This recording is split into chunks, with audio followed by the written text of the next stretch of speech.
आज हम एक बहुत ही खास विषय पर बात कर रहे हैं, भारत का संविधान। ये बना कैसे? तो कोशिश रहेगी कि कम समय में हम इस पूरी यात्रा के ज़रूरी पड़ाव, लोग और कुछ मज़ेदार चीज़ें समझ लें। चलिए फिर। अच्छा, तो सबसे पहले ये संविधान सभा मतलब कॉन्स्टिट्यूएंट असेंबली, ये आइडिया आया कहाँ से?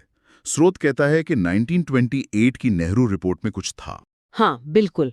मतलब वो एक शुरुआती कोशिश कह सकते हैं, पर जो साफ तौर पे ये विचार रखा वो थे एम.एन. रॉय 1934 में।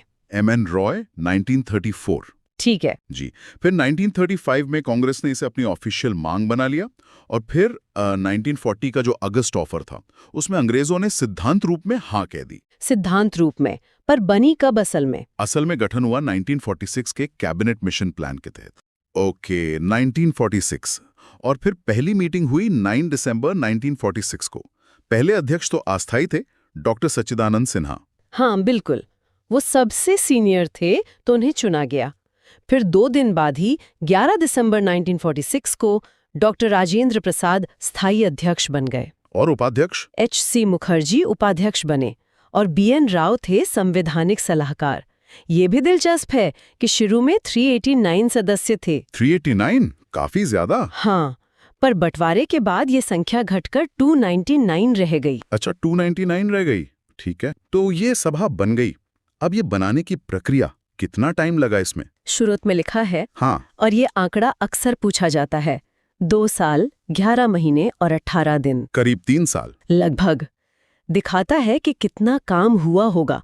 इस दौरान कुल 11 सत्र हुए, मतलब 165 दिन मीटिंग्स चलीं। और जो ड्राफ्ट बना उस पर भी तो खूब बहस हुई होगी। यकीनन। स्रोत बताता है कि जो ड्राफ्ट संविधान था उस अकेले पर 141 दिन चर्चा हुई। बाप रे।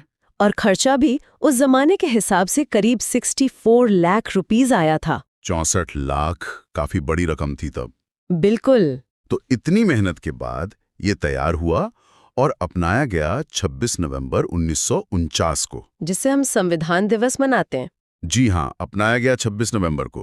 पर लागू करने के लिए खास दिन चुना गया 26 जनवरी 1950। हाँ, इसका कनेक्शन है ना? बिल्कुल। सन 1930 में इसी दिन पूर्ण स्वराज दिवस मनाने का फैसला हुआ था, तो उसी की याद में यह तारीख चुनी गई, हमारा गणतंत्र दिवस। ये बात तो बहुत दिलचस्प है।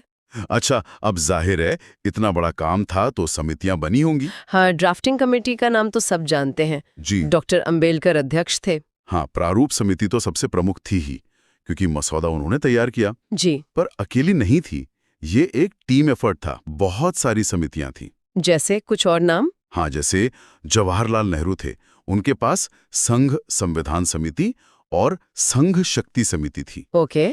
सरदार पटेल के पास प्रांतीय संविधान समिति थी और मौलिक अधिकारों और अल्पसंख्यकों वाली सलाहकार समिति भी। अच्छा, पटेल के पास भी अहम जिम्मेदारियां थीं। जी। और सभा कैसे चलेगी उसके लिए संचालन समिति थी, जिसके अध्यक्ष डॉक्टर राजेंद्र प्रसाद खुद थे। हाँ, मतलब सबने मिलकर काम किया। श्रुत में कुछ अनोखी बातें भी हैं, जैसे ये कि हमारा संविधान हाथ से लिखा गया। ये सही है? बिल्कुल सही। और ये कमाल की बात है, प्रेम बिहारी नारायण रायजादा थे, उन्होंने अपनी बहुत सुंदर इटैलिक हैंडराइटिंग में से लिखा। हाथ से पूरा संविधान? जी हाँ, पूरा। और सिर्फ लिखा ही नहीं, शांति निकेतन के कलाकारों ने, नंदलाल बोस जैसे बड़े कलाकारों ने हर पन्ने को सजाया भी है। अरे वाह। इसकी 2 ओरिजिनल कॉपी हैं, हाथ से लिखी हुई, एक अंग्रेजी में एक हिंदी में, दोनों सजी हुई हैं। ये तो मतलब एक कलाकृति भी है। बिल्कुल। श्रोत में वो सूचियों का भी जिक्र है, यूनियन लिस्ट, स्टेट लिस्ट। हाँ, संघ सूची, राज्य सूची और समवर्ती सूची, ये शक्तियों का बंटवारा दिखाती हैं। संघ सूची पर केंद्र कानून बनाता है, राज्य वाली पर राज्य और समवर्ती पर दोनों बना सकते हैं। ठीक है, अब आते हैं संविधान की मुख्य बातों पर। स्रोत कहता है दुनिया का सबसे लंबा लिखित संविधान है। और क्या खास है? हाँ, सबसे लंबा तो है ही। इसमें संसदीय प्रणाली है जैसे ब्रिटेन में, ढांचा संघीय है पर केंद्र मजबूत है। और वो कठोरता और लचीलेपन का मिश्रण वाली बात। हाँ, मतलब कुछ चीजें बदलना बहुत मुश्किल है, विशेष बहुमत चाहिए, और कुछ चीजें आसानी से साधारण बहुमत से बदली जा सकती हैं। एक बैलेंस है। और स्वतंत्र न्यायपालिका है, मौलिक अधिकार है हमारे, राज्य की नीति निर्देशक तत्व हैं जो सरकार को गाइड करते हैं, और सबको वोट का अधिकार बिना भेदभाव के। एकल नागरिकता भी। हाँ, एकल नागरिकता, धर्मनिरपेक्षता, मतलब राज्य का कोई धर्म नहीं, और इमरजेंसी के प्रावधान भी हैं। ये सब मिलकर इसे खास बनाते हैं। अच्छा, शुरुआत में प्रस्तावना है, प्रीएम्बल। कहते हैं ये संविधान का आईना है। बिल्कुल, ये पूरे संविधान का सार, उसका दर्शन बताती है। भारत कैसा देश होगा? संप्रभु, समाजवादी, धर्मनिरपेक्ष, लोकतांत्रिक, गणराज्य। और लक्ष्य है न्याय, स्वतंत्रता, समानता और बंधुत्व, भाईचारा। लेकिन इसमें समाजवादी और धर्मनिरपेक्ष शब्द तो बाद में जोड़े गए थे ना? सही कहा, ये मूल प्रस्तावना में नहीं थे। समाजवादी, धर्मनिरपेक्ष और अखंडता, ये तीनों शब्द 1976 में जोड़े गए 42वें संशोधन से। 42वां संशोधन, ठीक है। इसकी अहमियत पर कोर्ट में भी बात हुई, कुछ केस का जिक्र है? हाँ, ये बहुत जरूरी है। पहले बेरूबारी केस 1960 में कोर्ट ने कहा कि ये संविधान का हिस्सा नहीं है। अच्छा। पर फिर केशवानंद भारती केस 1973 में कोर्ट ने अपना ही फैसला बदला, कहा कि प्रस्तावना संविधान का अभिन्न अंग है और ये मूल ढांचे का हिस्सा है। मूल ढांचा मतलब बेसिक स्ट्रक्चर। हाँ, जिसे संसद भी नहीं बदल सकती। बाद में LIC वाले केस 1995 में भी इसे संविधान का हिस्सा माना। तो कोर्ट ने इसकी अहमियत को पक्का कर दिया। चलिए अब आखिरी बात, इसके स्रोत। कहते हैं हमने कई देशों से चीजें ली हैं। हाँ बिल्कुल, और ये दिखाता है कि बनाने वाले कितने खुले दिमाग के थे। उन्होंने दुनिया भर के संविधान देखे। पर ये नकल नहीं थी? नहीं, नकल नहीं। जो अच्छा लगा और भारत के लिए सही लगा, उसे अपनी जरूरतों के हिसाब से ढालकर अपनाया, अडैप्ट किया। सबसे ज्यादा असर किसका रहा? सबसे बड़ा स्रोत तो गवर्नमेंट ऑफ इंडिया एक्ट 1935 था। बहुत सारी प्रशासनिक चीजें वहीं से ली। और दूसरे देश? ब्रिटेन से संसदीय सिस्टम लिया, अमेरिका से मौलिक अधिकार और जुडिशियल रिव्यू, आयरलैंड से नीति निर्देशक तत्व, कनाडा, ऑस्ट्रेलिया। कनाडा से मजबूत केंद्र वाला संघीय ढांचा लिया, ऑस्ट्रेलिया से समवर्ती सूची, जर्मनी से इमरजेंसी में मौलिक अधिकारों का सस्पेंशन। और फ्रांस से? फ्रांस से स्वतंत्रता, समानता, बंधुत्व के आदर्श जो प्रस्तावना में है। तो कई जगह से प्रेरणा ली गई है। हाँ, सोवियत संघ से मौलिक कर्तव्य लिए, साउथ अफ्रीका से संशोधन की प्रक्रिया, मतलब जहां से जो अच्छा मिला उसे लिया। वाकई एक व्यापक नजरिया था। तो ये थी हमारे संविधान बनने की कहानी। संक्षेप में सच में लगता है कि कितनी सोच समझ और मेहनत लगी होगी। भारतीय संविधान ये सिर्फ एक कानून की किताब नहीं है, ये हमारे देश की कहानी की तरह है, उसकी शुरुआत। बिल्कुल। आज हम उसी कहानी के पहले 2 हिस्सों को जरा गहराई से देखेंगे। भाग 1 जो बताता है कि भारत क्या है, कहां तक फैला है, और भाग 2 जो ये तय करता है कि इस भारत का नागरिक कौन है। तो चलिए देखते हैं ये बुनियाद कैसे रखी गई। बिल्कुल। संविधान की शुरुआत ही होती है भारत की भौगोलिक और राजनीतिक पहचान तय करने से। हाँ। अनुच्छेद 1 साफ कहता है, India that is Bharat shall be a union of states, मतलब भारत यानी इंडिया राज्यों का एक संघ होगा। यहीं पर ये जो शब्द है राज्यों का संघ, ये दिलचस्प है। राज्यों का महासंघ या फेडरेशन ऑफ स्टेट्स क्यों नहीं कहा गया? सही सवाल है। राज्यों का संघ ये दिखाता है कि भारत के राज्य किसी समझौते का नतीजा नहीं है। अच्छा। और इसलिए उन्हें संघ से अलग होने का कोई अधिकार नहीं है। ये भारत की अखंडता को दिखाता है। समझ गया। और इसी सोच को आगे बढ़ाते हैं अनुच्छेद 2 और 3 जो संसद को काफी शक्तियां देते हैं। हाँ, अनुच्छेद 2 तो नए राज्यों को शामिल करने की बात करता है। जी, जैसे बाहर के किसी क्षेत्र को भारत में मिलाना हो। लेकिन अनुच्छेद 3 वो तो और भी महत्वपूर्ण है। ये संसद को अधिकार देता है कि वो किसी मौजूदा राज्य की सीमा बदल दे। सीमा बदल दे मतलब? हाँ, उसका क्षेत्र घटा दे, बढ़ा दे, या 2 राज्यों को मिला दे, या एक राज्य को तोड़कर नया राज्य बना दे। यहाँ तक कि राज्य का नाम भी बदल सकती है संसद। अरे, और इसके लिए क्या राज्य की सहमति जरूरी है? देखिए, संविधान कहता है कि राष्ट्रपति ऐसे किसी बिल को संसद में लाने से पहले प्रभावित राज्य या राज्यों के विधानमंडल को उनकी राय जानने के लिए भेजेंगे। लेकिन संसद उस राय को मानने के लिए बाध्य नहीं है। तो असल में ये शक्ति केंद्र के पास ही है। ये तो बहुत बड़ी शक्ति हुई। मतलब भारत का जो नक्शा है वो पत्थर की लकीर नहीं है, संसद कानून बनाकर उसे बदल सकती है। बिल्कुल। ये हमारे संघीय ढांचे के लचीलेपन को दिखाता है। और अनुच्छेद 4 ये साफ कर देता है कि अनुच्छेद 2 या 3 के तहत जो भी बदलाव होंगे उन्हें संविधान संशोधन नहीं माना जाएगा। अच्छा, यानी साधारण बहुमत से ये काम हो सकता है। जी हाँ। तो ये तो हुई भारत के क्षेत्र की बात, उसके ढांचे की बात। अब आते हैं उस सवाल पर जो शायद उस वक्त और भी पेचीदा था। इस जमीन पर रहने वाले लोगों में से नागरिक कौन है? खासकर जब देश का बंटवारा हुआ था, इतनी उथल-पुथल थी। सही कहा। यहीं से संविधान का भाग 2 शुरू होता है, नागरिकता। अनुच्छेद 5 सबसे पहले बात करता है संविधान लागू होने के समय की नागरिकता की। मतलब 26 जनवरी 1950 को कौन नागरिक था? हाँ, कौन था? तो इसके अनुसार वो हर व्यक्ति भारत का नागरिक बना जिसका उस समय भारत में अधिवास था, यानी वो यहीं रह रहा था और साथ में 3 में से कोई एक शर्त पूरी करता हो। 3 शर्तें कौन सी? पहली, या तो वो खुद भारत के क्षेत्र में जन्मा हो। दूसरी, या उसके माता पिता में से कोई भारत में जन्मा हो। या तीसरी, वो संविधान लागू होने से ठीक पहले कम से कम 5 साल से मामूली तौर पर भारत में रह रहा हो। ठीक है, ये तो उस वक्त जो लोग यहाँ थे उनकी बात हो गई। लेकिन बंटवारे की वजह से तो लाखों लोग पाकिस्तान से भारत आए थे, उनका क्या? बिल्कुल, उनके लिए है अनुच्छेद 6। इसमें एक तारीख बहुत महत्वपूर्ण है, 19 जुलाई 1948। 19 जुलाई 1948। जी। ये क्यों? ये वो तारीख थी जब भारत और पाकिस्तान के बीच आने जाने के लिए परमिट सिस्टम लागू हुआ था।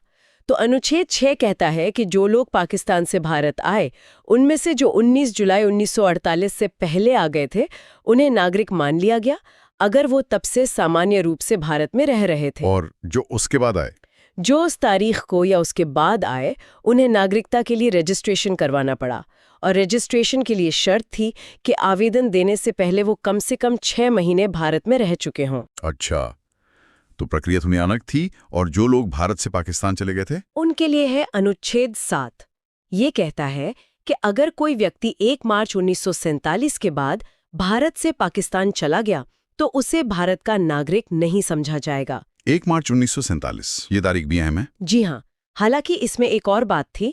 अगर ऐसा कोई व्यक्ति बाद में भारत सरकार से पुनर्वास का परमिट लेकर वापस भारत लौट आता है तो उस पर फिर अनुच्छेद 6 लागू हो सकता था, यानी वो रजिस्ट्रेशन के लिए आवेदन कर सकता था। अच्छा, जो भारतीय मूल के लोग उस समय विदेशों में रह रहे थे, उनके लिए भी कुछ था? हाँ, बिल्कुल। अनुच्छेद 8 उनके लिए है।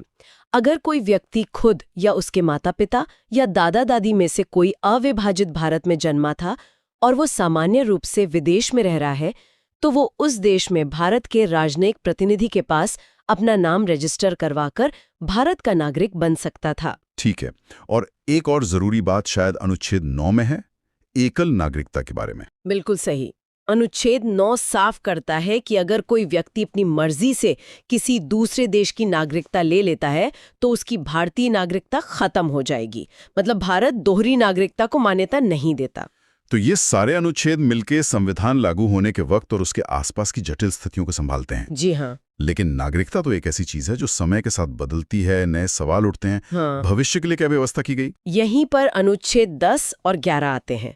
अनुच्छेद 10 कहता है कि जो भी व्यक्ति इन शुरुआती अनुच्छेदों के तहत भारत का नागरिक बन गया है वो आगे भी नागरिक बना रहेगा, लेकिन ये संसद द्वारा बनाए जाने वाले किसी भी कानून के अधीन होगा। अच्छा, मतलब संसद कानून बना के शर्तें बदल सकती है? हाँ, और अनुच्छेद 11 तो संसद को पूरी शक्ति देता है।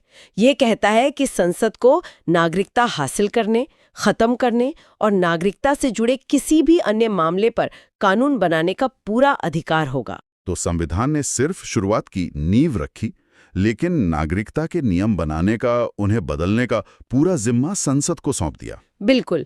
इसी अनुच्छेद 11 की शक्ति का इस्तेमाल करके संसद ने 1955 में नागरिकता अधिनियम यानी सिटीजनशिप एक्ट बनाया और उसमें फिर समय समय पर बदलाव भी होते रहे हैं। हाँ। तो ये दिखाता है कि नागरिकता कोई स्थिर चीज नहीं है, बल्कि संसद कानूनों के जरिए इसे परिभाषित करती रही है। तो कुल मिलाकर संविधान के ये पहले 2 भाग, भाग 1 और भाग 2, ये मिलकर हमारे राष्ट्र की एक तरह से रूपरेखा खींचते हैं। हाँ। कहाँ तक हमारा देश है और कौन इस देश के सदस्य हैं, यानी नागरिक हैं, ये वाकई बुनियाद के पत्थर हैं। सही कहा। ये सिर्फ कानूनी नियम नहीं है, ये बताते हैं कि भारत एक राष्ट्र के रूप में कैसे बना और कौन इसका हिस्सा है। नागरिकता की शर्तें, चाहे वो जन्म से हो, वंश से हो या निवास से हो या बाद में रजिस्ट्रेशन से, सब कुछ स्पष्ट करने की कोशिश की गई है। और साथ ही संसद को भविष्य की जरूरतों के हिसाब से कानून बदलने का अधिकार भी दिया गया है। नमस्कार। आज हम भारतीय संविधान के एक बहुत ही अहम हिस्से पर बात करने वाले हैं। जी, भाग 3 मौलिक अधिकार। हाँ, ये अनुच्छेद 12 से 35 तक हैं और अक्सर इन्हें हमारे लोकतंत्र की, आप कह सकते हैं, रीढ़ की हड्डी कहा जाता है। बिल्कुल, ये अधिकार सिर्फ नागरिकों के लिए ही नहीं, बल्कि कुछ हद तक भारत में रहने वाले सभी व्यक्तियों को मिलते हैं। और सबसे खास बात शायद अनुच्छेद 32 है कि अगर इनका उल्लंघन हो तो सीधे सुप्रीम कोर्ट जा सकते हैं। जी हाँ, ये उन्हें सिर्फ कागजी अधिकार नहीं रहने देता, उन्हें लागू करवाने की ताकत देता है। तो चलिए समझते हैं इन अधिकारों को। शुरुआत करते हैं कि ये अधिकार आखिर हमें किसके विरुद्ध मिले हैं। अनुच्छेद 12 और 13। हाँ, तो अनुच्छेद 12 ये बताता है कि राज्य यानी स्टेट क्या है। अच्छा, तो कौन कौन आता है इस राज्य में? सिर्फ दिल्ली की सरकार और राज्यों की सरकारें? नहीं, उससे कई ज्यादा। इसमें केंद्र सरकार, संसद, राज्य सरकारें, राज्य विधानमंडल और सभी स्थानीय प्राधिकरण जैसे नगरपालिकाएं, पंचायतें और अन्य प्राधिकरण भी शामिल हैं जो भारत सरकार के नियंत्रण में हों, जैसे सरकारी कंपनियां या एजेंसियां। अच्छा, और अनुच्छेद 13 वो क्या करता है? अनुच्छेद 13 एक तरह का सुरक्षा कवच है इन अधिकारों के लिए। सुरक्षा कवच कैसे? ये कहता है कि कोई भी कानून, चाहे वो संविधान बनने से पहले का हो या बाद में बनाया गया हो, अगर वो मौलिक अधिकारों से मेल नहीं खाता, मतलब उनका उल्लंघन करता है, हाँ, तो वो कानून उस हद तक शून्य माना जाएगा, मतलब लागू नहीं होगा। ये तो बहुत बड़ी बात है। मतलब मौलिक अधिकार सर्वोच्च हैं। जी, कानून के ऊपर। चलिए अब मुख्य श्रेणियों पर आते हैं। पहली है समानता का अधिकार, अनुच्छेद 14 से 18। हाँ, इसमें अनुच्छेद 14 सबसे बुनियादी है। कानून के सामने सब बराबर हैं और सबको कानून का समान संरक्षण मिलेगा। मतलब कोई भेदभाव नहीं। जी, और अनुच्छेद 15 इसी को और स्पष्ट करता है।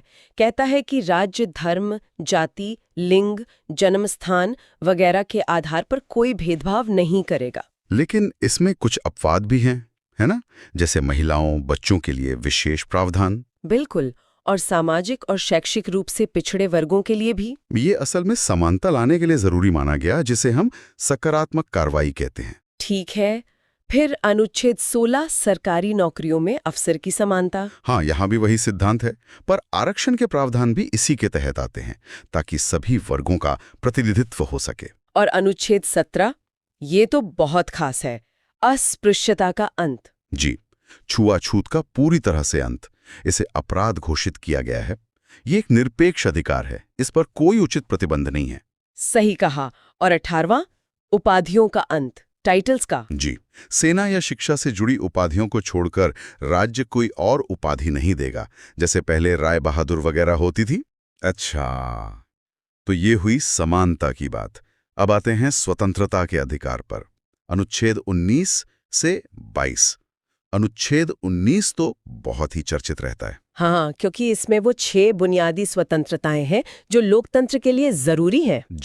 जैसे बोलने और अभिव्यक्ति की स्वतंत्रता, शांति से बिना हथियारों के इकट्ठा होने की स्वतंत्रता, संघ या संगठन बनाने की। जी, और भारत में कहीं भी आने जाने की, कहीं भी बस जाने की और कोई भी पेशा या व्यापार करने की स्वतंत्रता। लेकिन इन पर कुछ प्रतिबंध भी लग सकते हैं। हाँ, ये असीमित नहीं है। राज्य इन पर उचित प्रतिबंध लगा सकता है। किस आधार पर? जैसे देश की सुरक्षा, अखंडता, सार्वजनिक व्यवस्था, नैतिकता या फिर अदालत की अवमानना या मानहानि रोकने के लिए। मतलब संतुलन बनाने की कोशिश है। जी, फिर अनुच्छेद 20 है जो अपराधों के लिए दोष सिद्धि के संबंध में संरक्षण देता है। इसमें क्या आता है? 3 बातें हैं मोटी मोटी। एक तो ये कि किसी को उस काम के लिए सजा नहीं मिलेगी जो करते समय कानूनन अपराध नहीं था। दूसरा, एक ही अपराध के लिए एक से ज्यादा बार सजा नहीं। और तीसरा, किसी को अपने ही खिलाफ गवाही देने के लिए मजबूर नहीं किया जा सकता। अच्छा, और अनुच्छेद 21, जीवन और व्यक्तिगत स्वतंत्रता का अधिकार। इसे तो बहुत व्यापक बताया जाता है। हाँ, ये सबसे महत्वपूर्ण अधिकारों में से एक है। सुप्रीम कोर्ट ने इसकी व्याख्या समय के साथ बहुत विस्तृत की है। जैसे? इसमें सिर्फ जीने का मतलब सांस लेना नहीं, बल्कि गरिमा के साथ जीना शामिल है। इसी में निजता का अधिकार, राइट टू प्राइवेसी भी अब शामिल है। हाँ, वो तो बड़ा केस था। जी, इसके अलावा स्वच्छ पर्यावरण का अधिकार, स्वास्थ्य का अधिकार, ये सब इसी की व्याख्या से निकले हैं। और अनुच्छेद 22 गिरफ्तारी और हिरासत से कुछ सुरक्षा देता है, जैसे गिरफ्तारी का कारण जानने का हक, 24 घंटे में मजिस्ट्रेट के सामने पेशी का अधिकार। ठीक है, आगे बढ़ते हैं। शोषण के विरुद्ध अधिकार पर अनुच्छेद 23 और 24। अनुच्छेद 23 मानव तस्करी और जबरदस्त मजदूरी यानी बेगार पर रोक लगाता है। और 24? वो बाल श्रम पर रोक लगाता है, खासकर 14 साल से कम उम्र के बच्चों को खतरनाक कामों में लगाने पर पूरी तरह पाबंदी है। फिर आता है धर्म की स्वतंत्रता का अधिकार, अनुच्छेद 25 से 28। अनुच्छेद 25 हर व्यक्ति को अपने अंतःकरण की स्वतंत्रता देता है। मतलब वो किसी भी धर्म को मान सकता है, उसका आचरण कर सकता है और प्रचार भी कर सकता है। लेकिन इस पर भी सीमाएं हैं। हाँ, मतलब धर्म की आड़ में आप समाज में अव्यवस्था नहीं फैला सकते। सही बात है। और अनुच्छेद 26? वो धार्मिक समूहों को अपने धार्मिक मामलों का प्रबंधन करने की स्वतंत्रता देता है, जैसे संस्थाएं बनाना, संपत्ति रखना आदि। और 27? वो कहता है कि किसी व्यक्ति को किसी विशेष धर्म के प्रचार के लिए टैक्स देने को मजबूर नहीं किया जा सकता। यानी राज्य का कोई धर्म नहीं होगा एक तरह से। जी, राज्य धर्मनिरपेक्ष रहेगा। और अनुच्छेद 28 कुछ शिक्षण संस्थानों में धार्मिक शिक्षा या उपासना में उपस्थित होने से स्वतंत्रता देता है। हाँ। इसके बाद है सांस्कृतिक और शैक्षिक अधिकार, अनुच्छेद 29 और 30, खासकर अल्पसंख्यकों के लिए। हाँ, अनुच्छेद 29 कहता है कि भारत के किसी भी हिस्से में रहने वाले नागरिकों के किसी भी वर्ग को जिनकी अपनी विशेष भाषा, लिपि या संस्कृति है, उसे बनाए रखने का अधिकार होगा। और 30? अनुच्छेद 30 अल्पसंख्यकों को चाहे वो धर्म पर आधारित हो या भाषा पर, अपनी पसंद के शिक्षण संस्थान स्थापित करने और चलाने का अधिकार देता है। ये भारत की विविधता को बनाए रखने के लिए बहुत जरूरी लगता है। बिल्कुल। और अब आते हैं उस अधिकार पर जो इन सब को असलियत में लागू करवाता है, अनुच्छेद 32 संवैधानिक उपचारों का अधिकार। जी, डॉक्टर अंबेडकर ने इसे संविधान का हृदय और आत्मा कहा था। क्यों? क्योंकि अगर ये न हो तो बाकी सारे अधिकार सिर्फ घोषणाएं बनकर रह जाते। ये अधिकार हर नागरिक को ये शक्ति देता है कि अगर उसके मौलिक अधिकारों का हनन होता है तो वो सीधे सुप्रीम कोर्ट जा सकता है। सुप्रीम कोर्ट इन अधिकारों को लागू करवाने के लिए रिट जारी कर सकता है, जैसे बंदी प्रत्यक्षीकरण या हेबियस कॉर्पस। हाँ, मतलब शरीर को पेश करो। जी, गैरकानूनी हिरासत के खिलाफ। फिर परमादेश, प्रतिषेध, उत्प्रेषण और अधिकार पृच्छा, को वारंटो, ये अलग अलग स्थितियों में इस्तेमाल होते हैं। अच्छा, कुछ और बिंदु भी थे, जैसे संपत्ति का अधिकार, अनुच्छेद 31, वो मौलिक अधिकार नहीं है? नहीं, 44th संशोधन 1978 से इसे मौलिक अधिकारों की सूची से हटा दिया गया।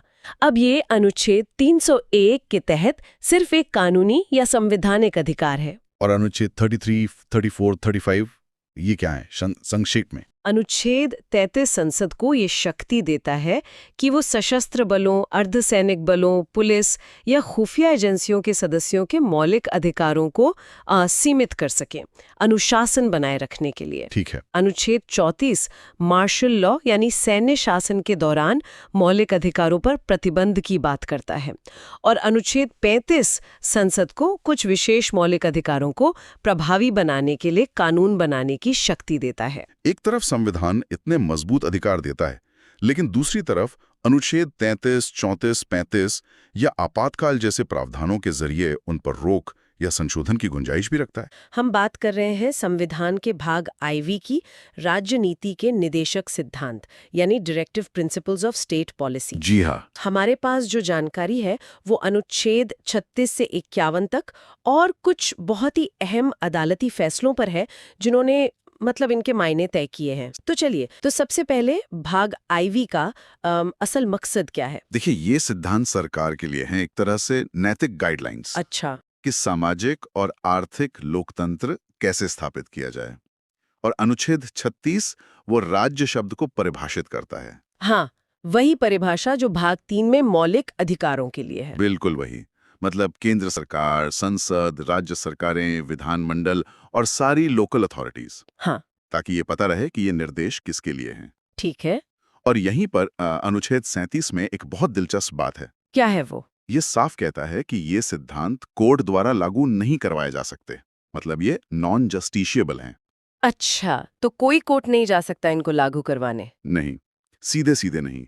लेकिन अनुच्छेद 37 ये भी कहता है कि ये देश के शासन के लिए मौलिक हैं। मौलिक, नहीं, फंडामेंटल। हाँ, फंडामेंटल इन गवर्नेंस। और कानून बनाते समय इन्हें लागू करना राज्य का कर्तव्य होगा। तो कानूनी दबाव नहीं, पर नैतिक और प्रशासनिक जिम्मेदारी बहुत बड़ी है। समझ गई। मतलब कानूनी तौर पर बाध्य नहीं, पर फिर भी बहुत महत्वपूर्ण। चलिए, कुछ मुख्य सिद्धांतों को देखते हैं। अनुच्छेद 38 कल्याण हो। और असमानता कम करने की बात भी है शायद इसमें। हाँ, आय, प्रतिष्ठा, सुविधाओं और अवसरों की असमानता कम करने का प्रयास। और अनुच्छेद 39, ये तो काफी बड़ा लगता है। हाँ, ये काफी व्यापक है। ये कुछ खास नीतियां बताता है, जैसे सभी नागरिकों को, स्त्री पुरुष सबको आजीविका के साधन मिलें।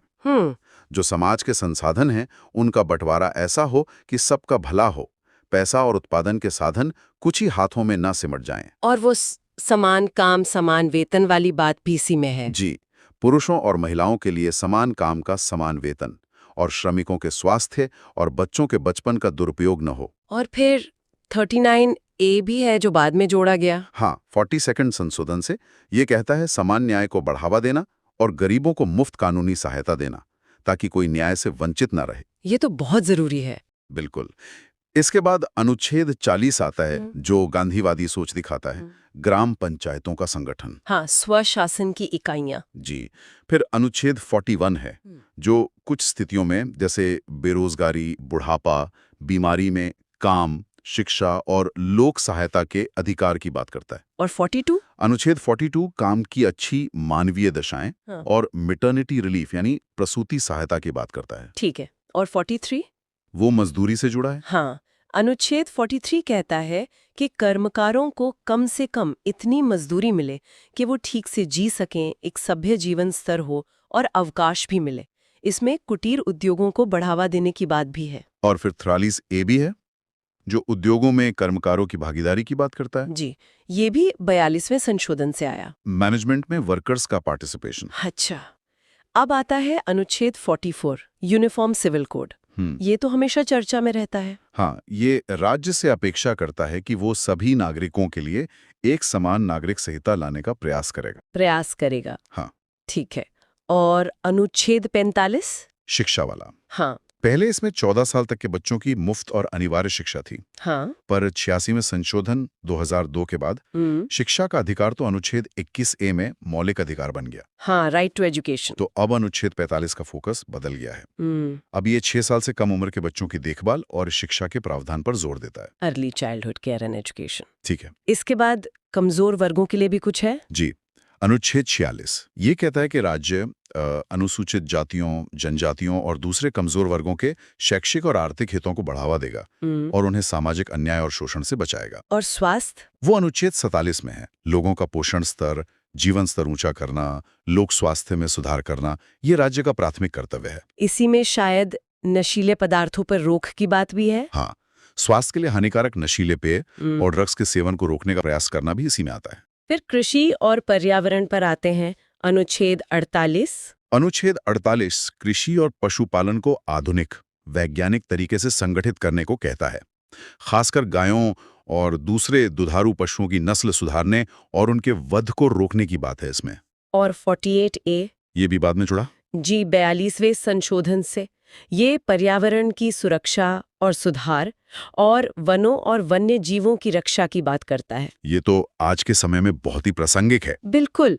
फिर अनुच्छेद 49 है, राष्ट्रीय महत्व के स्मारकों, स्थानों और वस्तुओं का संरक्षण। ठीक है। अब शासन प्रणाली से जुड़े हुए हैं। अनुच्छेद 50। ये बहुत महत्वपूर्ण है, न्यायपालिका को कार्यपालिका से अलग करना, सेपरेशन ऑफ पावर्स के लिए। हाँ, शक्तियों का पृथक्करण। और आखिर में अनुच्छेद 51। ये भारत की विदेश नीति का आधार है।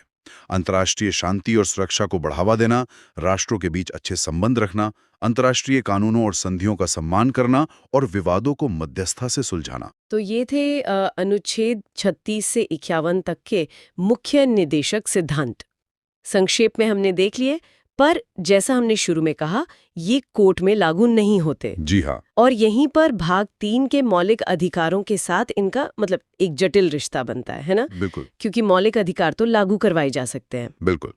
और इसी रिश्ते पर सुप्रीम कोर्ट के कुछ बहुत ही लैंडमार्क फैसले आए हैं। हाँ, उनकी बात करते हैं।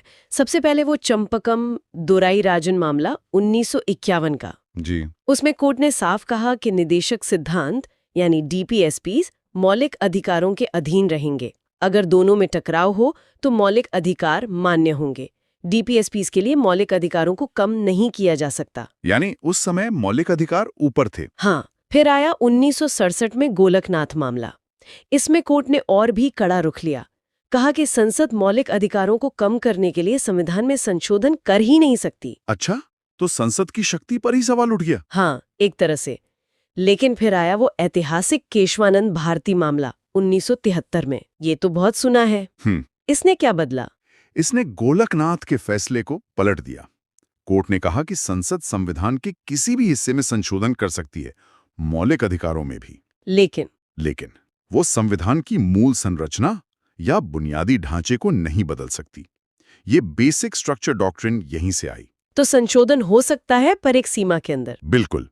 इसने संसद की शक्ति वापस दी, पर एक लगाम के साथ। और फिर मिनर्वा मिल्स 1980 का। हाँ, मिनर्वा मिल्स मामले में कोर्ट ने इस संतुलन को और मजबूत किया। कोर्ट ने कहा कि मौलिक अधिकार और निर्देशक सिद्धांत दोनों संविधान के लिए जरूरी हैं। इनके बीच का संतुलन और सामंजस्य ये खुद संविधान की मूल संरचना का हिस्सा है। अच्छा, मतलब दोनों के बीच बैलेंस? जी। संसद संशोधन करके इस बैलेंस को खत्म नहीं कर सकती, किसी एक को दूसरे पर पूरी तरह हावी नहीं कर सकती। तो अगर हम इन सब फैसलों को एक साथ देखें तो क्या तस्वीर बनती है? मौलिक अधिकारों में है और सामाजिक कल्याण, जिसका लक्ष्य निदेशक सिद्धांत रखते हैं, इनके बीच एक संतुलन बनाने की कोशिश की है। ये दोनों एक दूसरे के विरोधी नहीं, बल्कि पूरक हैं, जैसे रथ के दो पहिए। सही। नमस्कार। आज हम भारतीय संविधान के एक बहुत खास हिस्से पर बात कर रहे हैं। ये वो हिस्सा है जो हमें अधिकारों के साथ साथ हमारी जिम्मेदारियों की भी याद दिलाता है। जी हाँ, नागरिकों के मौलिक कर्तव्य। हमारे पास है संविधान का भाग IVA, अनुच्छेद 51A। इसे, जैसा हम जानते हैं, 1976 में 42वें संशोधन के जरिए जोड़ा गया था। इन कर्तव्यों को लाने का एक मकसद शायद ये भी था कि नागरिकों में एक अनुशासन और राष्ट्र के प्रति जो उनकी प्रतिबद्धता है, वो भावना जगाई जाए। बिल्कुल। तो कहाँ से शुरू करें? पहला है 51A अ। ये कहता है कि हर नागरिक का ये कर्तव्य है कि वो संविधान का पालन करे और उसके आदर्शों, संस्थाओं, राष्ट्रध्वज और राष्ट्रगान का आदर करे। या गान के सम्मान तक की बात नहीं है। संविधान का पालन मतलब कानून का राज मानना, जो हमारा कॉन्स्टिट्यूशनल प्रोसेस है उसमें यकीन रखना। और इसी से जुड़ा हुआ है दूसरा कर्तव्य 51AB, स्वतंत्रता के लिए हमारे राष्ट्रीय आंदोलन को प्रेरित करने वाले जो उच्च आदर्श थे, उनको अपने दिल में संजोए रखना और उनका पालन करना। अच्छा, यानी सिर्फ आज़ादी का दिन मना लेना काफ़ी नहीं है, बल्कि वो जो वैल्यूज़ थीं, जिनके लिए लड़ाई हुई, जैसे लोकतंत्र, बराबरी, भाईचारा, उनको समझना और अपनी जिंदगी में उतारना भी ज़रूरी है। बिल्कुल। और फिर आता है तीसरा कर्तव्य 51AC, भारत की प्रभुता, एकता और अखंडता की रक्षा करना और उसे अक्षुण्ण रखना, मतलब उसे बनाए रखना। तो ये पहला ग्रुप हो गया राष्ट्र के प्रति हमारी बेसिक जिम्मेदारियां। दूसरे ग्रुप में हम उन कर्तव्यों को रख सकते हैं जो राष्ट्रीय सेवा और सामाजिक भाईचारे पर, सद्भाव पर जोर देते हैं। पहले 51AD को देखें। देश की रक्षा करना और जब जरूरत पड़े, आह्वान किया जाए तो राष्ट्र की सेवा करना। देश की रक्षा, इसका मतलब सिर्फ फौज में जाना है या इसका कुछ और मतलब बड़ा मतलब है? बिल्कुल। लेकिन राष्ट्र की सेवा तो कई तरह से हो सकती है। अपने आस पड़ोस में, अपनी कम्युनिटी में योगदान देना, किसी आपदा के समय मदद करना, देश की तरक्की में अपना जो भी छोटा बड़ा हिस्सा है वो डालना, ये एक एक्टिव सिटीजनशिप की बात करता है। और ये एक्टिव होना सिर्फ बाहरी खतरों के लिए नहीं है, बल्कि देश के अंदर भी सद्भाव बनाने के लिए जरूरी है। 51E ये कहता है भारत के सभी लोगों में समरसता और समान भ्रातृत्व यानी भाईचारे की भावना का निर्माण करना, जो धर्म, भाषा, प्रदेश या वर्ग, इन सब पर आधारित भेदभाव से परे हो, और ऐसी प्रथाओं को छोड़ना जो स्त्रियों के सम्मान के खिलाफ हैं। अनेकता में एकता सिर्फ एक नारा नहीं है, इसके लिए कोशिश करनी पड़ती है। और इसमें जो सबसे महत्वपूर्ण हिस्सा है वो है स्त्रियों के सम्मान के विरुद्ध प्रथाओं का त्याग। ये दिखाता है कि हमारे संविधान बनाने वाले वो सामाजिक सुधार को भी नागरिक कर्तव्य का एक अहम हिस्सा मानते थे। ये सिर्फ पर्सनल मामला नहीं है, ये हमारी कलेक्टिव जिम्मेदारी है। 51 AF हमारी सामाजिक संस्कृति की गौरवशाली परंपरा का महत्व समझना और उसका परिरक्षण करना। सामाजिक संस्कृति या जिसे कॉम्पोजिट कल्चर कहते हैं, उसका मतलब है हमारी मिली-जुली विरासत, जिसमें बहुत सारी धाराएं आकर एक साथ बहती हैं। तो इसका मतलब सिर्फ पुरानी इमारतों या कह लें आर्ट को बचाना नहीं है, बल्कि वो जो डाइवर्सिटी है, साथ रहने की जो भावना है, जो हमारी पहचान है, उसको जिंदा रखना है। इसके बाद कौन से कर्तव्य आते हैं? अनुच्छेद G, H और I की बात करें। हाँ, तीसरा समूह हम कह सकते हैं पर्यावरण, वैज्ञानिक सोच और नागरिक जिम्मेदारी। पहले 51 A को लेते हैं, प्राकृतिक पर्यावरण की रक्षा करना और उसका संवर्धन करना। इसमें वन, झील, नदी और वन्यजीव सब शामिल हैं, और प्राणी मात्र के प्रति दया भाव रखना। और ये सिर्फ सरकार का काम नहीं है, ये हर नागरिक का कर्तव्य बताया गया है। इसमें सिर्फ रक्षा नहीं, सुधार की भी बात है। और साथ में सिर्फ पेड़ पौधे या जानवर नहीं, बल्कि हर जीवित प्राणी के प्रति दया का भाव रखना। ये हमारे और प्रकृति के बीच के रिश्ते को एक तरह से नैतिक आधार देता है। और इसी प्रगतिशील सोच को आगे बढ़ाता है अगला कर्तव्य 51 A। हाँ, वैज्ञानिक दृष्टिकोण, मानववाद और ज्ञानार्जन तथा सुधार की भावना का विकास करना। ये वैज्ञानिक दृष्टिकोण और मानववाद, ये शब्द सुनने में थोड़े भारी लग सकते हैं। इनका यहाँ क्या मतलब समझा जाए? वैज्ञानिक दृष्टिकोण का मतलब सिर्फ साइंस पढ़ना नहीं है। इसका मतलब है तर्क से सोचना, चीजों पर सवाल उठाना, सबूतों के आधार पर अपनी राय बनाना, अंधविश्वासों से दूर रहना। ये एक तरह से जागरूक और समझदार नागरिक बनने की प्रक्रिया है। मानववाद का अर्थ है इंसान की गरिमा, उसकी वैल्यूज को सबसे ऊपर रखना, समस्याओं को इंसानी नजरिए से देखना और हल करना। और ज्ञानार्जन तथा सुधार की भावना का मतलब है लगातार सीखते रहना और खुद को, समाज को बेहतर बनाने की कोशिश करते रहना। ये तीनों मिलकर एक लॉजिकल, ह्यूमेन और प्रोग्रेसिव समाज बनाते हैं। और इसी नागरिक समझ से जुड़ा है अगला कर्तव्य 51 AI, सार्वजनिक संपत्ति को सुरक्षित रखना और हिंसा से दूर रहना। ये बहुत सीधा और स्पष्ट कर्तव्य है। सरकारी संपत्ति को नुकसान पहुंचाना, चाहे वो बस हो या कोई ऐतिहासिक इमारत या फिर किसी भी तरह की हिंसा का रास्ता अपनाना, ये सब इस कर्तव्य के खिलाफ है। ये एक सभ्य समाज के चलने के लिए आप कह सकते हैं मिनिमम रिक्वायरमेंट है। अब आखिर में दो कर्तव्य बचते हैं, J और K। इन्हें हम एक चौथा समूह मान सकते हैं, व्यक्तिगत और सामूहिक उत्कृष्टता और शिक्षा। ये भविष्य की ओर देखने वाले कर्तव्य हैं। कर्तव्य 51 A कहता है व्यक्तिगत और सामूहिक गतिविधियों के सभी क्षेत्रों में उत्कर्ष की ओर बढ़ने का सतत प्रयास करना, जिससे राष्ट्र निरंतर बढ़ते हुए प्रयत्न और उपलब्धि की नई ऊंचाइयों को छू ले। उत्कर्ष की ओर बढ़ने का प्रयास, इसका मतलब क्या है? मतलब हर किसी को नोबेल प्राइज जीतना है या क्या? नहीं, ऐसा बिल्कुल नहीं।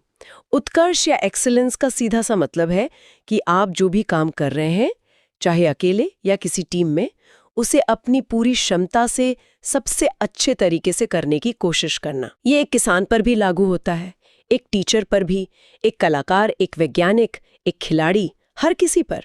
जब हर कोई अपना बेस्ट देने की कोशिश करेगा तो जाहिर है देश अपने आप आगे बढ़ेगा। ये लगातार इम्प्रूवमेंट और डेवलपमेंट की बात है। और अंतिम कर्तव्य 51 A के, ये तो शायद बाद में जोड़ा गया था, है ना? हाँ, बिल्कुल। ये कर्तव्य 86वें संविधान संशोधन अधिनियम 2002 से जोड़ा गया था। ये कहता है यदि आप माता पिता या संरक्षक हैं तो 6 साल से 14 साल तक की आयु वाले अपने बच्चे या जैसा भी मामला हो, प्रतिपाल्य को शिक्षा के अवसर प्रदान करना। अच्छा, तो ये खासतौर पे पेरेंट्स या गार्डियंस के लिए है। जी, इसे जोड़ने से जो शिक्षा का अधिकार है, जो अब अनुच्छेद 21 A के तहत एक मौलिक अधिकार भी है, उसे और बल मिला। ये दिखाता है कि बच्चों की शिक्षा सिर्फ सरकार की ही नहीं, बल्कि परिवार की भी एक अहम जिम्मेदारी है। ये हमारी आने वाली पीढ़ी को मजबूत बनाने की दिशा में एक बहुत महत्वपूर्ण कर्तव्य है। आज हम भारतीय संविधान के एक बहुत ही अहम हिस्से पर, मतलब भाग V पर बात करेंगे। जी, भाग V, जो अनुच्छेद 52 से शुरू होकर 123 तक जाता है। हाँ, और ये अनुच्छेद हमारी संघीय सरकार की जो रूपरेखा है, कार्यपालिका और संसद, उसे तय करते हैं। बिल्कुल, हमारे पास ये सारे अनुच्छेद हैं और आज कोशिश रहेगी कि इनकी जो मुख्य बातें हैं उन्हें सरल तरीके से समझें। ताकि ये पूरा ढांचा साफ हो जाए, राष्ट्रपति से लेकर संसद के कामकाज तक। तो फिर चलिए शुरू करते हैं। जी, सबसे पहले देश के प्रमुख। अनुच्छेद 52 ये कहता है कि भारत का एक राष्ट्रपति होगा। यहां से कहानी शुरू होती है। हाँ, बिल्कुल। और तुरंत बाद अनुच्छेद 53 ये साफ करता है कि संघ की जो सारी कार्यकारी शक्ति है वो राष्ट्रपति में ही निहित होगी। अच्छा, और उनका चुनाव? उसके लिए हैं अनुच्छेद 54 और 55। ये चुनाव की पूरी प्रक्रिया बताते हैं, कौन वोट देगा, कैसे होगा, वो सब। और कार्यकाल, योग्यताएं? हाँ, वो भी सब है। अनुच्छेद 56 में 5 साल का कार्यकाल बताया गया है। 57 कहता है कि वो दोबारा भी चुने जा सकते हैं। ठीक है। और 58 में है योग्यताएं, भारत का नागरिक हो, 35 साल की उम्र हो, वगैरह। 59 में पद की शर्तें हैं, जैसे वो सांसद या विधायक नहीं हो सकते। शपथ और हटाने की प्रक्रिया भी होगी। जी, अनुच्छेद 60 में शपथ या प्रतिज्ञान का प्रारूप है और अनुच्छेद 61 वो महाभियोग यानी इम्पीचमेंट की प्रक्रिया बताता है। ये काफी विस्तृत है। और 62 ये पक्का करता है कि अगर पद खाली हो तो चुनाव समय पर हो जाए। तो ये हुआ राष्ट्रपति पद का मूल ढांचा। लेकिन कुछ और अनुच्छेद भी थे, 70 से 73। हाँ, वो भी राष्ट्रपति से ही जुड़े हैं। अनुच्छेद 70 है आकस्मिक स्थितियों के लिए, मतलब अगर कोई ऐसी स्थिति आ जाए जिसका जिक्र नहीं है तो राष्ट्रपति के काम कैसे होंगे। अच्छा। 71 चुनाव संबंधी विवादों को देखता है और 72 बहुत महत्वपूर्ण है, राष्ट्रपति की क्षमादान शक्ति, सजा माफ करना, कम करना। हाँ, ये काफी सुना है। और 73 संघ की कार्यकारी शक्ति का विस्तार बताता है कि वो किन विषयों तक फैली हुई है। स्पष्ट है। तो राष्ट्रपति के बाद आते हैं उपराष्ट्रपति। अनुच्छेद 63। जी, अनुच्छेद 63 कहता है कि भारत का एक उपराष्ट्रपति होगा और 64 तुरंत उनकी एक मुख्य भूमिका बताता है, वो राज्यसभा के पदेन सभापति होंगे। अच्छा, मतलब एक्स ऑफिशियो चेयरमैन। हाँ, फिर अनुच्छेद 65 बताता है कि कब उपराष्ट्रपति राष्ट्रपति के तौर पर काम करेंगे और उनका चुनाव, कार्यकाल। अनुच्छेद 66 में चुनाव की प्रक्रिया है, 67 में कार्यकाल जो 5 साल का है और हटाने की प्रक्रिया, 68 पद खाली होने पर चुनाव का समय बताता है और 69 में उनकी शपथ का प्रारूप है। ठीक है, तो राष्ट्रपति और उपराष्ट्रपति दोनों पदों के लिए स्पष्ट व्यवस्था है। अब असल सरकार पर आते हैं जो काम करती है, मंत्रिपरिषद। अनुच्छेद 74। हाँ, ये संसदीय प्रणाली का आधार है। अनुच्छेद 74 कहता है कि राष्ट्रपति को सलाह और सहायता देने के लिए एक मंत्रिपरिषद होगी जिसके मुखिया प्रधानमंत्री होंगे और राष्ट्रपति इनकी सलाह मानेंगे। हाँ, 74 ये भी कहता है कि राष्ट्रपति मंत्रिपरिषद की सलाह के अनुसार ही काम करेंगे। फिर 75 नियुक्तियों की बात करता है, मतलब प्रधानमंत्री की नियुक्ति। हाँ, प्रधानमंत्री की नियुक्ति राष्ट्रपति करेंगे और बाकी मंत्रियों की नियुक्ति प्रधानमंत्री की सलाह पर राष्ट्रपति करेंगे। इसी में मंत्रियों का कार्यकाल, जिम्मेदारी, शपथ सब है। और सबसे जरूरी बात, मंत्रिपरिषद सामूहिक रूप से लोकसभा के प्रति उत्तरदायी होगी। और सरकार का कानूनी सलाहकार उसके लिए है अनुच्छेद 76, भारत के महान्यायवादी यानी अटॉर्नी जनरल। राष्ट्रपति इनकी नियुक्ति करते हैं। अच्छा। अनुच्छेद 77 भारत सरकार के कार्य संचालन के बारे में है कि सारे काम राष्ट्रपति के नाम से होंगे। और 78 प्रधानमंत्री के कर्तव्य बताता है, राष्ट्रपति को सूचना देना वगैरह। ठीक है, ये हुई कार्यपालिका। हाँ। अब आते हैं विधायिका पर, यानी संसद। अनुच्छेद 79। जी, अनुच्छेद 79 कहता है कि संघ के लिए एक संसद होगी और इसमें कौन कौन शामिल है, राष्ट्रपति और 2 सदन, राज्यसभा और लोकसभा।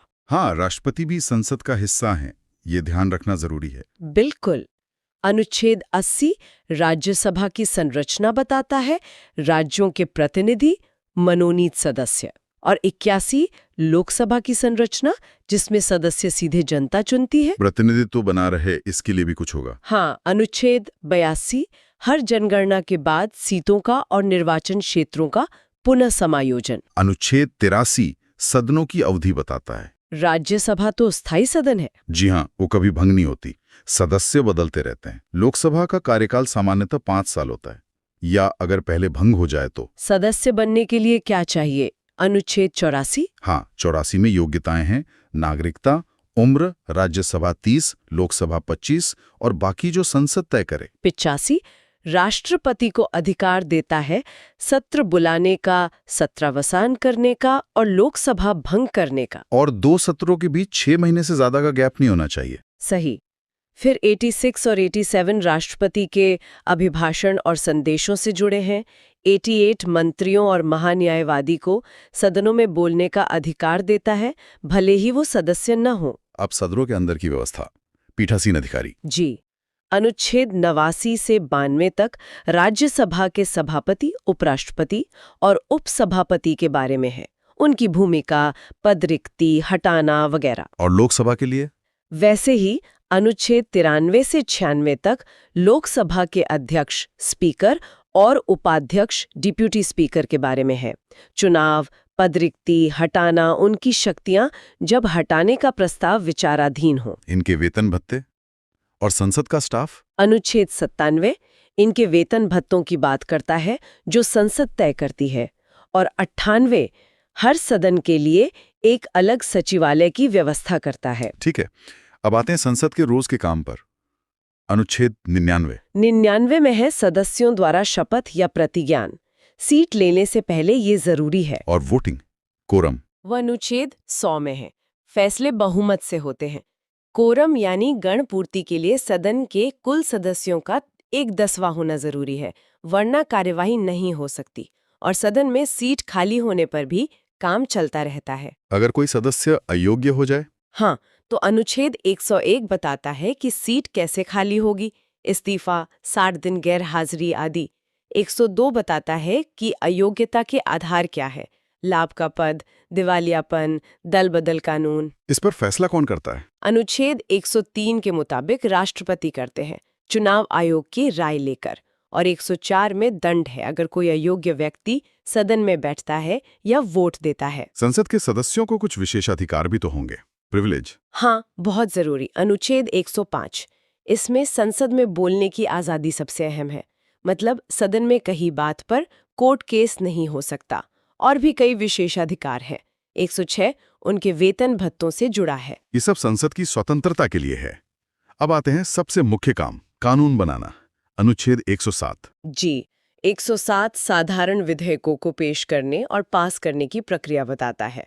किसी भी सदन में पेश हो सकता है, दोनों से पास होना जरूरी है। अगर दोनों सदन सहमत न हो तो अनुच्छेद 108 में संयुक्त बैठक यानी जॉइंट सिटिंग का प्रावधान है। राष्ट्रपति बुलाते हैं, अध्यक्षता लोकसभा अध्यक्ष करते हैं। लेकिन ये धन विधेयकों पर लागू नहीं होता? नहीं, धन विधेयकों और संविधान संशोधन विधेयकों पर नहीं। धन विधेयकों के लिए अनुच्छेद 109 में अलग प्रक्रिया है। क्या है वो प्रक्रिया? पहली बात, ये सिर्फ लोकसभा में पेश हो सकते हैं। राज्यसभा इसे 14 दिन तक रोक सकती है, सुझाव दे सकती है, पर खारिज नहीं कर सकती। और कौन तय करेगा कि ये धन विधेयक है? अनुच्छेद 110 इसे परिभाषित करता है, टैक्स, उधार, संचित निधि से जुड़े मामले, और अंतिम फैसला लोकसभा अध्यक्ष का होता है। दोनों सदनों से पास होने के बाद? अनुच्छेद 111 राष्ट्रपति की सहमति, वो हाँ कह सकते हैं, रोक सकते हैं या पुनर्विचार के लिए भेज सकते हैं, धन विधेयक को छोड़कर। दोबारा पास होने पर सहमति देनी पड़ती है। ठीक है, अब आते हैं वित्तीय मामलों पर। बजट? हाँ, अनुच्छेद 112 वार्षिक वित्तीय विवरण या बजट, राष्ट्रपति इसे हर साल संसद में रखवाते हैं। फिर क्या होता है? अनुच्छेद 113 में अनुदान मांगों पर प्रक्रिया है, लोकसभा वोट करती है, राज्यसभा चर्चा करती है। फिर अनुच्छेद 114 विनियोग विधेयक, इसे पास किए बिना सरकार पैसा नहीं निकाल सकती। और अगर साल के बीच में और पैसा चाहिए? उसके लिए 115 में अनुपूरक अनुदान वगैरह हैं, और 116 में कुछ खास अनुदान हैं, लेखानुदान, वोट ऑन अकाउंट, प्रत्यानुदान, वोट ऑफ क्रेडिट। और वित्त विधेयक? वो अनुच्छेद 117 में है। ये धन विधेयक से थोड़े अलग हैं, पर इनमें भी वित्तीय मामले होते हैं। इनके लिए भी कुछ विशेष नियम हैं। अब कुछ आखिरी अनुच्छेद, 118 से 123। जी, 118 सदनों को अपने नियम बनाने की शक्ति देता है। 119 वित्तीय कार्य की प्रक्रिया के बारे में है। 120 संसद में इस्तेमाल होने वाली भाषा हिंदी या अंग्रेजी तय करता है। क्या संसद जजों के आचरण पर चर्चा कर सकती है? नहीं, अनुच्छेद 121 इस पर रोक लगाता है, सिवाय महाभियोग के। ये न्यायपालिका की स्वतंत्रता के लिए है। और वैसे ही 122 अदालतों को संसद की कार्यवाही की जांच करने से रोकता है। और सबसे आखिरी में अनुच्छेद 123 अध्यादेश? हाँ, ये राष्ट्रपति की एक खास विधायी शक्ति है। जब संसद सत्र में न हो और तुरंत कानून की जरूरत हो तो राष्ट्रपति अध्यादेश जारी कर सकते हैं। इनका असर कानून जैसा ही होता है। हाँ बिल्कुल, लेकिन ये अस्थायी होते हैं। संसद सत्र शुरू होने के 6 हफ्ते के अंदर इन्हें पास कराना होता है, वरना ये खत्म हो जाते हैं। राष्ट्रपति इन्हें वापस भी ले सकते हैं। वाह, तो ये थी अनुच्छेद 52 से 123 तक की हमारी यात्रा। अनुच्छेद 152 से 213 तक कोशिश रहेगी कि राज्य की कार्यपालिका और विधानमंडल की जो मोटी मोटी बातें हैं उन्हें फटाफट समझ लें। मतलब कौन से पद हैं, क्या काम हैं, राज्य स्तर पर शासन चलता कैसे। तो चलिए शुरू करते हैं। सबसे पहले तो देखिए, अनुच्छेद 152 है, ये बस इस भाग के लिए राज्य शब्द को परिभाषित करता है। फिर हम आते हैं सीधे राज्य कार्यपालिका पर। अनुच्छेद 153 कहता है कि हर राज्य का एक राज्यपाल होगा। जी हाँ, और अनुच्छेद 154 ये कहता है कि राज्य की सारी कार्यकारी शक्ति, मतलब फॉर्मल पावर, वो राज्यपाल में निहित होगी। ठीक है, और इनकी नियुक्ति वो तो राष्ट्रपति करते हैं, है ना? अनुच्छेद 155? बिल्कुल, राष्ट्रपति नियुक्ति करते हैं और कार्यकाल वैसे तो अनुच्छेद 156 के हिसाब से 5 साल का होता है, पर असल में वो राष्ट्रपति के प्रसाद पर्यंत पद धारण करते हैं। मतलब उन्हें पहले भी हटाया जा सकता है। अच्छा। और योग्यता अनुच्छेद 157 में, हाँ, सीधी सी है, भारत का नागरिक हो और 35 साल की उम्र पूरी कर चुका हो। पद की शर्तें अनुच्छेद 158 और शपथ अनुच्छेद 159 का भी जिक्र है। और हाँ, उनकी एक महत्वपूर्ण शक्ति है क्षमादान की, अनुच्छेद 161। जी, लेकिन यहाँ एक दिलचस्प बात समझने वाली है। राज्यपाल की नियुक्ति क्योंकि राष्ट्रपति करते हैं, तो वो एक तरह से केंद्र के प्रतिनिधि भी होते हैं राज्य में। और अनुच्छेद 163 कहता है कि राज्यपाल को सलाह देने के लिए एक मंत्री परिषद होगी, जिसका मुखिया मुख्यमंत्री होगा। तो ज्यादातर काम तो इसी सलाह पर होते हैं। यानी असल शक्ति मुख्यमंत्री और मंत्री परिषद के पास। हाँ बिल्कुल, संसदीय प्रणाली में यही होता है। राज्यपाल संवैधानिक प्रमुख है, लेकिन वास्तविक कार्यकारी शक्तियां चुनी हुई सरकार के पास होती हैं। तो अनुच्छेद 164 मुख्यमंत्री और बाकी मंत्रियों की नियुक्ति से जुड़ा है। राज्यपाल मुख्यमंत्री को नियुक्त करते हैं और फिर उनकी सलाह पर बाकी मंत्रियों को। जी, और ये मंत्री सामूहिक रूप से विधानसभा के प्रति उत्तरदायी होते हैं। अच्छा, और मुख्यमंत्री का एक कर्तव्य भी है, अनुच्छेद 167 में राज्यपाल को जानकारी देने वाला। हाँ, प्रशासन और विधान के प्रस्तावों से संबंधित जानकारी राज्यपाल को देना मुख्यमंत्री का कर्तव्य है। और एक और पद है कार्यपालिका में, महाधिवक्ता, एडवोकेट जनरल, अनुच्छेद 165। जी, ये राज्य सरकार के मुख्य कानूनी सलाहकार होते हैं। इनकी नियुक्ति भी राज्यपाल करते हैं। और अनुच्छेद 166 कहता है कि राज्य सरकार के सभी कार्य राज्यपाल के नाम से किए हुए माने जाते हैं। ठीक है, तो ये हुई कार्यपालिका की बात। अब आते हैं विधानमंडल पर, मतलब कानून बनाने वाली संस्था। जी, अनुच्छेद 168 कहता है कि हर राज्य में एक विधानमंडल होगा। इसमें राज्यपाल होंगे और सदन होंगे। कुछ राज्यों में 2, विधान परिषद और विधानसभा, और बाकियों में सिर्फ 1, यानी विधानसभा। हाँ, और ये विधान परिषद बनाना या खत्म करना ये राज्यों के हाथ में है। अनुच्छेद 169 इसकी प्रक्रिया बताता है। विधानसभा को विशेष बहुमत से प्रस्ताव पास करना होता है। विधानसभा यानी लेजिस्लेटिव असेंबली, इसमें तो सीधे जनता चुनकर भेजती है सदस्यों को, अनुच्छेद 170। जी, जबकि विधान परिषद, लेजिस्लेटिव काउंसिल, अनुच्छेद 171, उसमें सदस्य अलग अलग तरीकों से आते हैं। कुछ अप्रत्यक्ष चुनाव से, जैसे टीचर्स, ग्रेजुएट्स, लोकल बॉडीज चुनते हैं, और कुछ को राज्यपाल नॉमिनेट करते हैं। सभी राज्यों में क्यों नहीं है ये परिषद? देखिए, ये हमेशा से बहस का विषय रहा है। कुछ मानते हैं कि ये गैर जरूरी है, खर्चीला है। कुछ मानते हैं कि ये विशेषज्ञों को मौका देता है और जल्दबाजी में बने कानूनों पर रोक लगाता है। संविधान ने ये राज्यों पर छोड़ दिए। विधानसभा का कार्यकाल 5 साल, अनुच्छेद 172। लेकिन विधान परिषद वो एक स्थायी सदन है, भंग नहीं होती। सदस्य बदलते रहते हैं। और योग्यता की बात करें, अनुच्छेद 173, तो विधानसभा के लिए 25 साल और परिषद के लिए 30 साल उम्र चाहिए। नागरिकता तो है ही। ठीक है। अब विधानमंडल का सत्र बुलाना, खत्म करना या विधानसभा भंग करना ये राज्यपाल करते हैं। अनुच्छेद 174। जी हाँ, ये राज्यपाल की शक्तियां हैं। वो सदनों को संबोधित भी कर सकते हैं। अनुच्छेद 175, 176। और मंत्री और महाधिवक्ता वो कार्यवाही में हिस्सा ले सकते हैं।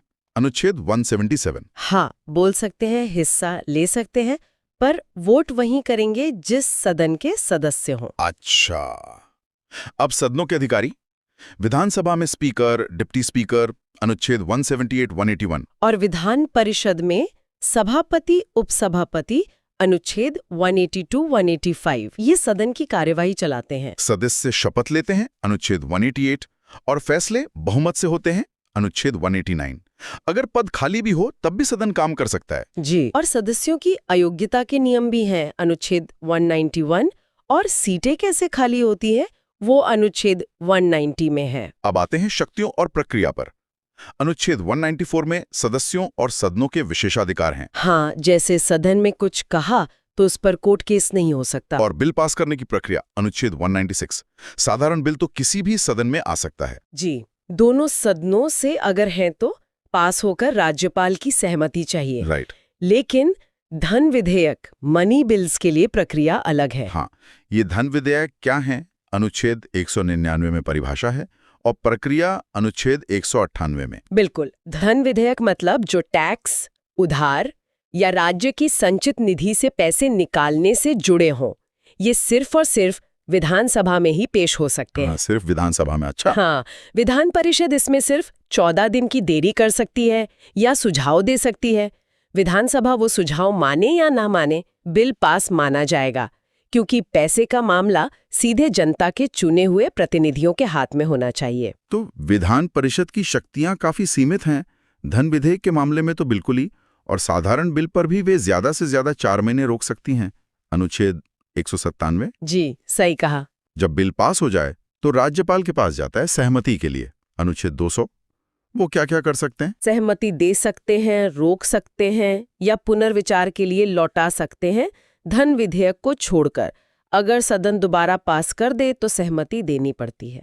और एक विकल्प और है, राष्ट्रपति के विचार के लिए आरक्षित रखना, अनुच्छेद 201। हाँ, ये खास मामलों में होता है, जैसे अगर बिल हाईकोर्ट की शक्तियों पर असर डाल रहा हो। ये फिर से केंद्र राज्य संबंधों और राज्यपाल की भूमिका को दिखाता है। बिल्कुल। अब जल्दी से वित्तीय मामले देखते हैं। बजट यानी वार्षिक वित्तीय विवरण, अनुच्छेद 202। जी। और पैसा निकालने के लिए विनियोग विधेयक, अप्रोप्रिएशन बिल पास कराना जरूरी है, अनुच्छेद 204 के तहत। सदन अपनी प्रक्रिया के नियम खुद बना सकते हैं, अनुच्छेद 208। भाषा, अनुच्छेद 210। हिंदी, अंग्रेजी या राज्य की राजभाषा। और एक महत्वपूर्ण बात अनुच्छेद 212 में है, अदालतें विधानमंडल की कार्यवाही की जांच नहीं कर सकती कि प्रक्रिया में कोई गड़बड़ी हुई या नहीं। ठीक है। और अंत में अनुच्छेद 213, ये राज्यपाल के अध्यादेश जारी करने की शक्ति है। जी, ये तब होता है जब विधानमंडल का सत्र न चल रहा हो और तुरंत कानून की जरूरत हो। ये एक अस्थायी कानून जैसा होता है। लेकिन इसे बाद में विधानमंडल से पास कराना जरूरी है। हाँ, सत्र शुरू होने के 6 हफ्तों के अंदर पास कराना होता है, वरना वो खत्म हो जाता है। ये कार्यपालिका को मिली एक अस्थायी विधायी शक्ति है। तो ये था एक बहुत ही संक्षिप्त दौरा संविधान के भाग 6 अनुच्छेद 152 से 213 तक। नमस्कार। आज हम भारतीय संविधान की गहराइयों में उतर रहे हैं। हमारा ध्यान रहेगा संविधान के अनुच्छेद 124 से 151 और फिर अनुच्छेद 214 से 237 पर। हाँ, ये अनुच्छेद सुप्रीम कोर्ट, सीएजी और फिर राज्यों के उच्च न्यायालयों और निचली अदालतों की रूपरेखा बनाते हैं। जी। तो चलिए शुरू करते हैं देश की सर्वोच्च अदालत सुप्रीम कोर्ट से। जी हाँ। अनुच्छेद 124 ये इसकी स्थापना और गठन की बात करता है ना? हाँ, जी हाँ, कि भारत का एक सर्वोच्च न्यायालय होगा और इसमें जजों की नियुक्ति कैसे होगी, उनकी संख्या जो संसद बदल सकती है और सेवा शर्तें, ये सब भी इसी के इर्द गिर्द है। अच्छा। हाँ। और फिर अनुच्छेद 125 उनके वेतन के बारे में है। हाँ, और 126 में कार्यकारी मुख्य न्यायाधीश की नियुक्ति का जिक्र है, अगर चीफ जस्टिस उपलब्ध न हो। और कभी-कभी कोरम पूरा ना हो तो? उसके लिए भी कुछ है? हाँ, अनुच्छेद 127 में तदर्थ न्यायाधीश मतलब एडहॉक जलिस की नियुक्ति की बात है और 128 में सेवानिवृत्त जजों को भी बुलाया जा सकता है। तो मतलब काम रुकना नहीं चाहिए, ये हाँ, सोच है। बिल्कुल। ये सब तो प्रक्रिया से जुड़ी बातें हैं, लेकिन अनुच्छेद 129 बहुत महत्वपूर्ण है। Supreme court court of record होगा। अब अगर शक्तियों की बात करें हाँ। तो कई तरह के क्षेत्राधिकार हैं। हाँ, जैसे अनुच्छेद 131 मूल क्षेत्राधिकार मतलब केंद्र और राज्यों के बीच या राज्यों के आपस के झगड़े सीधे सुप्रीम कोर्ट सुनेगा। सही। फिर है अपील का क्षेत्राधिकार। अनुच्छेद 132 संवैधानिक मामलों में अपील, 143 सिविल मामलों में और 134 आपराधिक मामलों में। हाँ, हाईकोर्ट के फैसलों के खिलाफ। लेकिन इसमें कुछ शर्तें होती होंगी। और एक और चीज जो बहुत सुनने में आती है, अनुच्छेद 136 स्पेशल लीव पिटिशन SLP। हाँ, SLP ये सुप्रीम कोर्ट को बहुत बड़ी मतलब विवेकाधीन शक्ति देता है। वो भारत की किसी भी अदालत या ट्रिब्यूनल के किसी भी फैसले या आदेश के खिलाफ अपील की इजाजत दे सकता है। मतलब न्याय के लिए एक खास रास्ता। जी, और भी शक्तियां हैं। अनुच्छेद 137 के तहत अपने ही फैसलों को दोबारा देखना, रिव्यू करना। और अनुच्छेद 143 राष्ट्रपति को सलाह देना। हाँ, सलाहकार क्षेत्राधिकार। जब राष्ट्रपति को लगे कि कानून या तथ्य का कोई ऐसा सवाल है जो सार्वजनिक महत्व का है, तो वो सुप्रीम कोर्ट की राय मांग सकते हैं। और एक अनुच्छेद 142 भी है जो पूर्ण न्याय की बात करता है। हाँ, ये बहुत खास है। ये सुप्रीम कोर्ट को किसी भी मामले में पूर्ण न्याय करने के लिए कोई भी जरूरी आदेश देने की शक्ति देता है और वो आदेश पूरे देश में लागू होता है। इसमें मामलों का ट्रांसफर 139A, नियम बनाने की शक्ति 145, स्टाफ 146 वगैरह सब आ जाता है। जी, ये पूरा सेट सुप्रीम कोर्ट को स्वतंत्र और शक्तिशाली बनाता है। अच्छा, अब सुप्रीम कोर्ट के बाद आते हैं एक और बहुत जरूरी पद पर, नियंत्रक एवं महालेखा परीक्षक CAG, अनुच्छेद 148 से 151। हाँ, CAG सरकार के खर्चों पर नजर रखने वाली संस्था। अनुच्छेद 148 इनकी नियुक्ति, शपथ और सेवा शर्तों के बारे में है। नियुक्ति राष्ट्रपति करते हैं और हटाना उतना ही मुश्किल जितना सुप्रीम कोर्ट के जज को। ये मुश्किल क्यों बनाया गया? ताकि वो स्वतंत्र रहें। बिल्कुल, क्योंकि अनुच्छेद 149 उनके काम बताता है। केंद्र और राज्य सरकारों के खातों का ऑडिट करना, ये देखना कि पैसा सही से खर्च हुआ या नहीं। अगर वो सरकार के दबाव में होंगे तो निष्पक्ष ऑडिट कैसे करेंगे? सही बात है। और अनुच्छेद 150 खातों का फॉर्मेट तय करने के बारे में है CAG की सलाह पर। हाँ, और सबसे जरूरी अनुच्छेद 151 ये कहता है कि CAG की जो ऑडिट रिपोर्ट होगी वो राष्ट्रपति केंद्र के लिए या राज्यपाल राज्य के लिए को दी जाएगी। और फिर वो उसे संसद या विधानसभा में रखवाएंगे। जी, ताकि जनता के प्रतिनिधियों को पता चले कि पैसा कहाँ और कैसे खर्च हो रहा है। इससे सरकार की जवाबदेही तय होती है। इसीलिए इन्हें guardian of the public purse कहते हैं शायद। हाँ, बिल्कुल। ये 4 अनुच्छेद देश में वित्तीय अनुशासन के लिए बहुत अहम है। ठीक है, अब सुप्रीम कोर्ट और CAG के बाद राज्यों की न्यायपालिका पर आते हैं। उच्च न्यायालय मतलब हाई कोर्ट्स। अनुच्छेद 214 कहता है कि हर राज्य के लिए एक हाई कोर्ट होगा। जी, हालांकि अनुच्छेद 231 ये भी कहता है कि संसद चाहे तो 2 या ज्यादा राज्यों के लिए या किसी राज्य और केंद्र शासित प्रदेश के लिए एक कॉमन हाई कोर्ट भी बना सकती है। और जैसे supreme court court of record था, वैसे ही अनुच्छेद 215 हाई कोर्ट को भी ये दर्जा देता है। हाँ, बिल्कुल। इनके फैसले भी नजीर बनते हैं और इन्हें भी अपनी अवमानना के लिए सजा देने की शक्ति है। अच्छा, फिर अनुच्छेद 216 इनके गठन की बात करता है, मतलब एक मुख्य न्यायाधीश और बाकी जज होंगे। जी। और 217 में जजों की नियुक्ति और उनकी शर्तों का जिक्र है, जैसे उनकी उम्र 62 साल तक। नियुक्ति राष्ट्रपति करते हैं, लेकिन उसमें भारत के मुख्य न्यायाधीश, राज्य के राज्यपाल और हाईकोर्ट के मुख्य न्यायाधीश की सलाह ली जाती है। और 219 में शपथ की बात है। अनुच्छेद 220 कुछ खास है, जो कहता है कि स्थायी जज रहने के बाद उसी हाईकोर्ट में वकालत नहीं कर सकते। हाँ, ये निष्पक्षता के लिए जरूरी माना जाता है। फिर 221 वेतन से जुड़ा है और 222 जजों के एक हाईकोर्ट से दूसरे में ट्रांसफर के बारे में है। ये ट्रांसफर राष्ट्रपति करते हैं मुख्य न्यायाधीश की सलाह पर। जी, और जैसे सुप्रीम कोर्ट में था वैसे यहाँ भी कार्यकारिणी मुख्य न्यायाधीश 223 और अतिरिक्त जज 224 की नियुक्ति का प्रावधान है। और अनुच्छेद 224 ए में रिटायर्ड जजों की नियुक्ति की भी बात है। अब आते हैं हाईकोर्ट की एक बहुत ही ताकतवर शक्ति पर। अनुच्छेद 226 रिट जारी करना। हाँ, ये बहुत व्यापक है। हाईकोर्ट मौलिक अधिकारों के लिए और किसी और उद्देश्य के लिए भी, मतलब किसी भी कानूनी अधिकार के लिए रिट जारी कर सकते हैं, जैसे हेबियस कॉर्पस, मैंडेमस वगैरह। सुप्रीम कोर्ट की रिट शक्ति अनुच्छेद 32 से भी ज्यादा व्यापक लगता है ये किसी और उद्देश्य के लिए वाला हिस्सा। हाँ, कह सकते हैं। हालांकि अनुच्छेद 32 खुद एक मौलिक अधिकार है।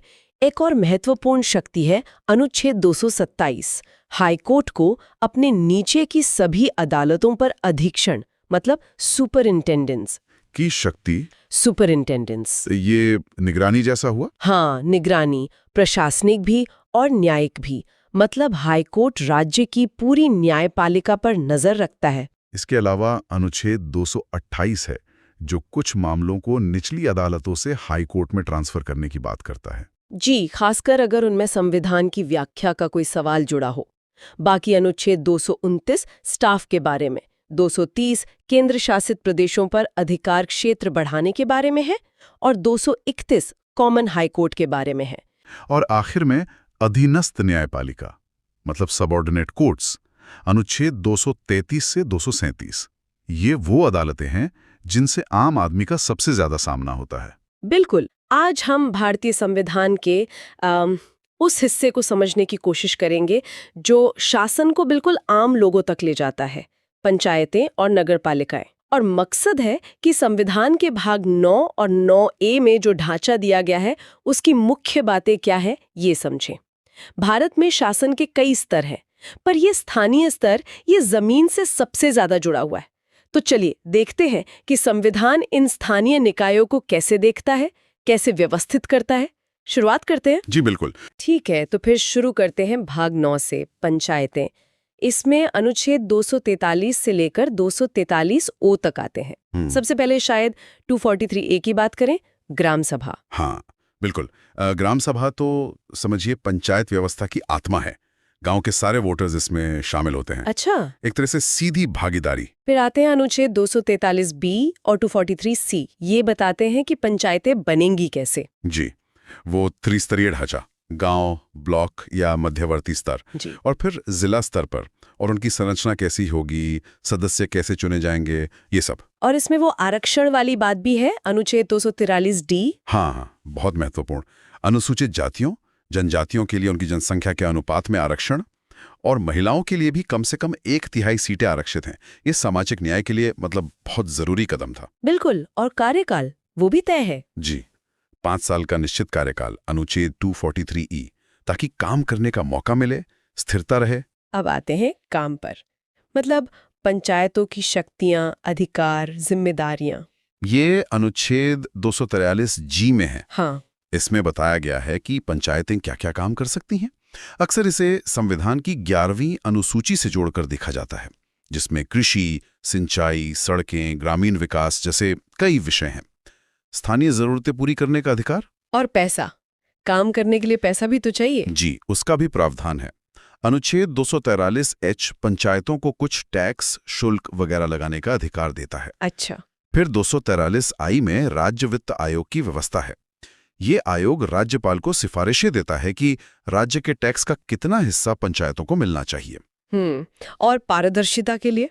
उसके लिए 243J है, खातों का ऑडिट, ताकि हिसाब किताब साफ रहे। और चुनाव, वो कैसे होते हैं? उसके लिए अनुच्छेद 243K है, राज्य चुनाव आयोग। ये पंचायतों के चुनाव करवाता है, स्वतंत्र और निष्पक्ष तरीके से। और एक और अनुच्छेद है 243O, अदालतों के हस्तक्षेप पर रोक। वो ये कहता है कि चुनावी मामलों में, जैसे सीटों का बंटवारा या चुनाव प्रक्रिया, इसमें अदालतें आमतौर पर दखल नहीं देंगी। अब जरा शहरों की तरफ देखें, भाग 9A, नगर पालिकाएं। जी, अनुच्छेद 243P से 243ZG तक। इसमें भी क्या पंचायतों जैसी ही बातें हैं या कुछ अलग है? काफी कुछ मिलता जुलता है, पर शहरी जरूरतों के हिसाब से कुछ फर्क भी हैं। जैसे अनुच्छेद 243Q बताता है कि नगर पालिकाएं 3 तरह की हो सकती हैं। नगर पंचायत, मतलब जो गांव से शहर बन रहे इलाके हैं, फिर छोटे शहरों के लिए नगर परिषद, और बड़े शहरों के लिए नगर निगम। अच्छा, आबादी और आकार के हिसाब से। जी, और 243R उनकी संरचना बताता है, सदस्य कैसे चुने जाएंगे वगैरह। यहाँ एक खास चीज है शायद, वार्ड समितियां, अनुच्छेद 243S। हाँ, ये बड़े शहरों के लिए है, जहां आबादी 3 लाख या उससे ज्यादा हो, वहां एक या ज्यादा वार्डों को मिलाकर वार्ड समितियां बनाई जा सकती हैं, ताकि और भी स्थानीय स्तर पर लोगों की सुनवाई हो सके। और आरक्षण का सिद्धांत यहाँ भी लागू होता है। बिल्कुल, अनुच्छेद 243T जैसे पंचायतों में SC, ST और महिलाओं के लिए आरक्षण है, वैसे ही नगर पालिकाओं में भी है। कार्यकाल भी वही 5 साल। जी, अनुच्छेद 243U 5 साल का कार्यकाल। और इनके काम, शक्तियां, वो 243W में है। हाँ, इनकी शक्तियों और जिम्मेदारियों का जिक्र है। इन्हें अक्सर 12वीं अनुसूची से जोड़ा जाता है, जिसमें शहरी योजना, सड़कें, पुल, पानी सप्लाई, साफ सफाई, ये सब आता है। शहरों की जरूरतें अलग होती हैं थोड़ी। और वित्तीय मामले, टैक्स, वित्त आयोग, ऑडिट, वो भी पंचायतों जैसा ही है। 243X टैक्स लगाने की शक्ति देता है। 243Y में वही राज्य वित्त आयोग है जो पंचायतों के लिए भी सिफारिशें करता है, वो नगर पालिकाओं के लिए भी करेगा। अच्छा, एक ही वित्त आयोग दोनों के लिए? जी हाँ। और 243Z में खातों के ऑडिट का प्रावधान है। चुनाव का भी वही सिस्टम है, राज्य चुनाव आयोग। हाँ जी, अनुच्छेद 243ZA वही राज्य चुनाव आयोग नगर पालिकाओं की चुनाव भी कराएगा। और 243ZG अदालतों के हस्तक्षेप पर रोक, वो भी वैसा ही है। लेकिन एक चीज यहाँ अलग है जो बहुत महत्वपूर्ण लगती है, वो योजना समितियां। बिल्कुल सही पकड़ा आपने, ये भाग 9A की एक अनोखी बात है। अनुच्छेद 243ZD जिला योजना समिति, ये पूरे जिले के लिए, जिसमें पंचायतें और नगर पालिकाएं दोनों आती हैं, एक विकास योजना का मसौदा तैयार करती हैं। अच्छा, पूरे जिले के लिए समन्वय। जी, और बड़े महानगरों के लिए अनुच्छेद 243ZE में महानगर योजना समिति का प्रावधान है। ये दिखाता है कि संविधान निर्माताओं ने शहरी शासन की जटिलताओं को समझा था, बड़े पैमाने पर योजना की जरूरत को पहचाना था। सही बात है, गांवों की तुलना में शहरों में प्लानिंग ज्यादा पेचीदा होती है। जी, इंफ्रास्ट्रक्चर, भूमि उपयोग, सेवाओं का जाल, सब बहुत सघन होता है। तो ये समितियां उसी जरूरत को पूरा करने के लिए हैं। तो अगर हम सार निकालें तो संविधान ग्रामीण और शहरी दोनों के लिए स्थानीय शासन का एक विस्तृत खाका देता है ना? हाँ बिल्कुल, एक पूरा ढांचा है। दोनों में कुछ बातें कॉमन है। जी, जैसे आरक्षण का सिद्धांत हो गया, 5 साल का कार्यकाल, वित्तीय समीक्षा के लिए राज्य वित्त आयोग और चुनाव के लिए राज्य चुनाव आयोग, ये दोनों में है। और मुख्य अंतर देखें तो गांव में ग्राम सभा है जो सीधी भागीदारी का मंच है। शहरों में उस तरह की ग्राम सभा नहीं है, पर वार्ड समितियां हैं बड़े शहरों में। और सबसे बड़ा अंतर शायद वो योजना समितियां हैं, जिला योजना समिति और महानगर योजना समिति, जो सिर्फ शहरी भाग 9A में है। ये योजना पर विशेष जोर दिखाता है। तो ये स्पष्ट है कि संविधान ने स्थानीय स्वशासन को मजबूती देने के लिए काफी सोचा है। संरचना, शक्तियां, चुनाव, वित्त, सबका जिक्र है। ये जमीनी लोकतंत्र की दिशा में एक बहुत बड़ा संवैधानिक प्रयास है। और इन सब अनुच्छेदों के पीछे की जो सोच है, जो मंशा है, वो अहम है। वो है स्थानीय समुदायों को सशक्त करना, फैसलों को उन लोगों के करीब लाना जिन पर उनका सीधा असर पड़ता है, मतलब विकेंद्रीकरण। सबसे पहले देखते हैं आपातकाल, मतलब मुश्किल हालातों के लिए संविधान में क्या व्यवस्था है। हाँ, तो देखिए, संविधान में ना 3 तरह के आपातकाल का जिक्र है। पहला अनुच्छेद 352 राष्ट्रीय आपातकाल। राष्ट्रीय आपातकाल मतलब जब युद्ध हो या कोई बाहर से हमला करे या देश के अंदर ही आप कह सकते हैं सशस्त्र विद्रोह हो जाए। इस पे सबसे बड़ी बात यह है कि अनुच्छेद 19 वाले मौलिक अधिकार सस्पेंड हो जाते हैं। ओ, जैसे बोलने की आजादी वगैरह। हाँ, बिल्कुल, वो निलंबित हो जाते हैं। अच्छा, और दूसरा है अनुच्छेद 356। हाँ, ये है राष्ट्रपति शासन। हाँ, ये तो सुना है काफी। ये तब लगता है जब किसी राज्य में मतलब संवैधानिक व्यवस्था फेल हो गई हो, सरकार संविधान के हिसाब से ना चल पा रही हो, तो इसमें राज्य की विधानसभा भंग या सस्पेंड हो सकती है। और तीसरा कौन सा है? तीसरा है अनुच्छेद 360 वित्तीय आपातकाल। वित्तीय आपातकाल, हाँ, जब देश की आर्थिक स्थिरता मतलब फाइनेंशियल स्टेबिलिटी खतरे में हो। इसमें तो सरकारी अफसरों यहाँ तक कि जजों की सैलरी भी कम की जा सकती है। खैर, ये भारत में कभी लगा नहीं है आज तक। ये जानना वाकई जरूरी है कि संविधान ने ऐसी स्थितियों के लिए भी सोचा। अच्छा, अब बात करते हैं संशोधनों की। क्योंकि संविधान तो समय के साथ बदला भी है ना? बिल्कुल बिल्कुल, ये कोई पत्थर की लकीर नहीं है। देखिए, पहला संशोधन तो 1951 में ही आ गया था। हाँ, बिल्कुल शुरू में ही। हाँ, उसने जैसे भाषण की आज़ादी पर कुछ सीमाएं लगाईं और वो 9वीं अनुसूची जोड़ी ताकि भूमि सुधार कानूनों को चुनौती न दी जा सके। और फिर वो एक बड़ा वाला संशोधन आया था 42nd, जिसे मिनी संविधान भी कहते हैं। हाँ, 42वां संशोधन 1976, वो बहुत ही बड़ा था, आपातकाल के टाइम पर आया था। इसने राज्य के नीति निर्देशक सिद्धांतों को ज्यादा अहमियत दी, मौलिक अधिकारों से पहली बार मौलिक कर्तव्य जोड़े गए, और हाँ, न्यायपालिका की शक्ति थोड़ी कम करने की कोशिश हुई। लेकिन फिर उसको पलटा भी गया है ना 44th संविधान संशोधन से। सही कहा आपने। 44th संविधान संशोधन 1978 आया, उसने 42वें की कई चीजें बदली।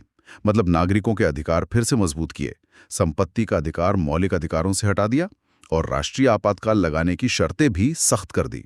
तो एक तरह से संतुलन बनाने की कोशिश हुई। हाँ, बिल्कुल। अच्छा, कुछ और संशोधन जो सीधे आम लोगों से जुड़े हैं? हाँ, जैसे वोटिंग की उम्र कम हुई थी। बिल्कुल।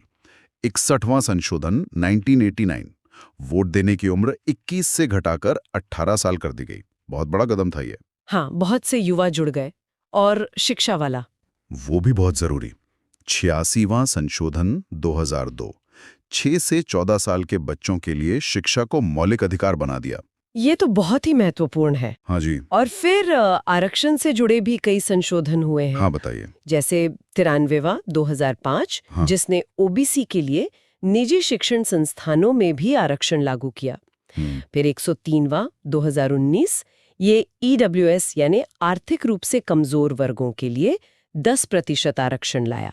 अच्छा, ये तो हाल की बात है। हाँ, और अभी बिल्कुल लेटेस्ट है 106वां 2023, महिलाओं के लिए लोकसभा और विधानसभाओं में 1/3 आरक्षण।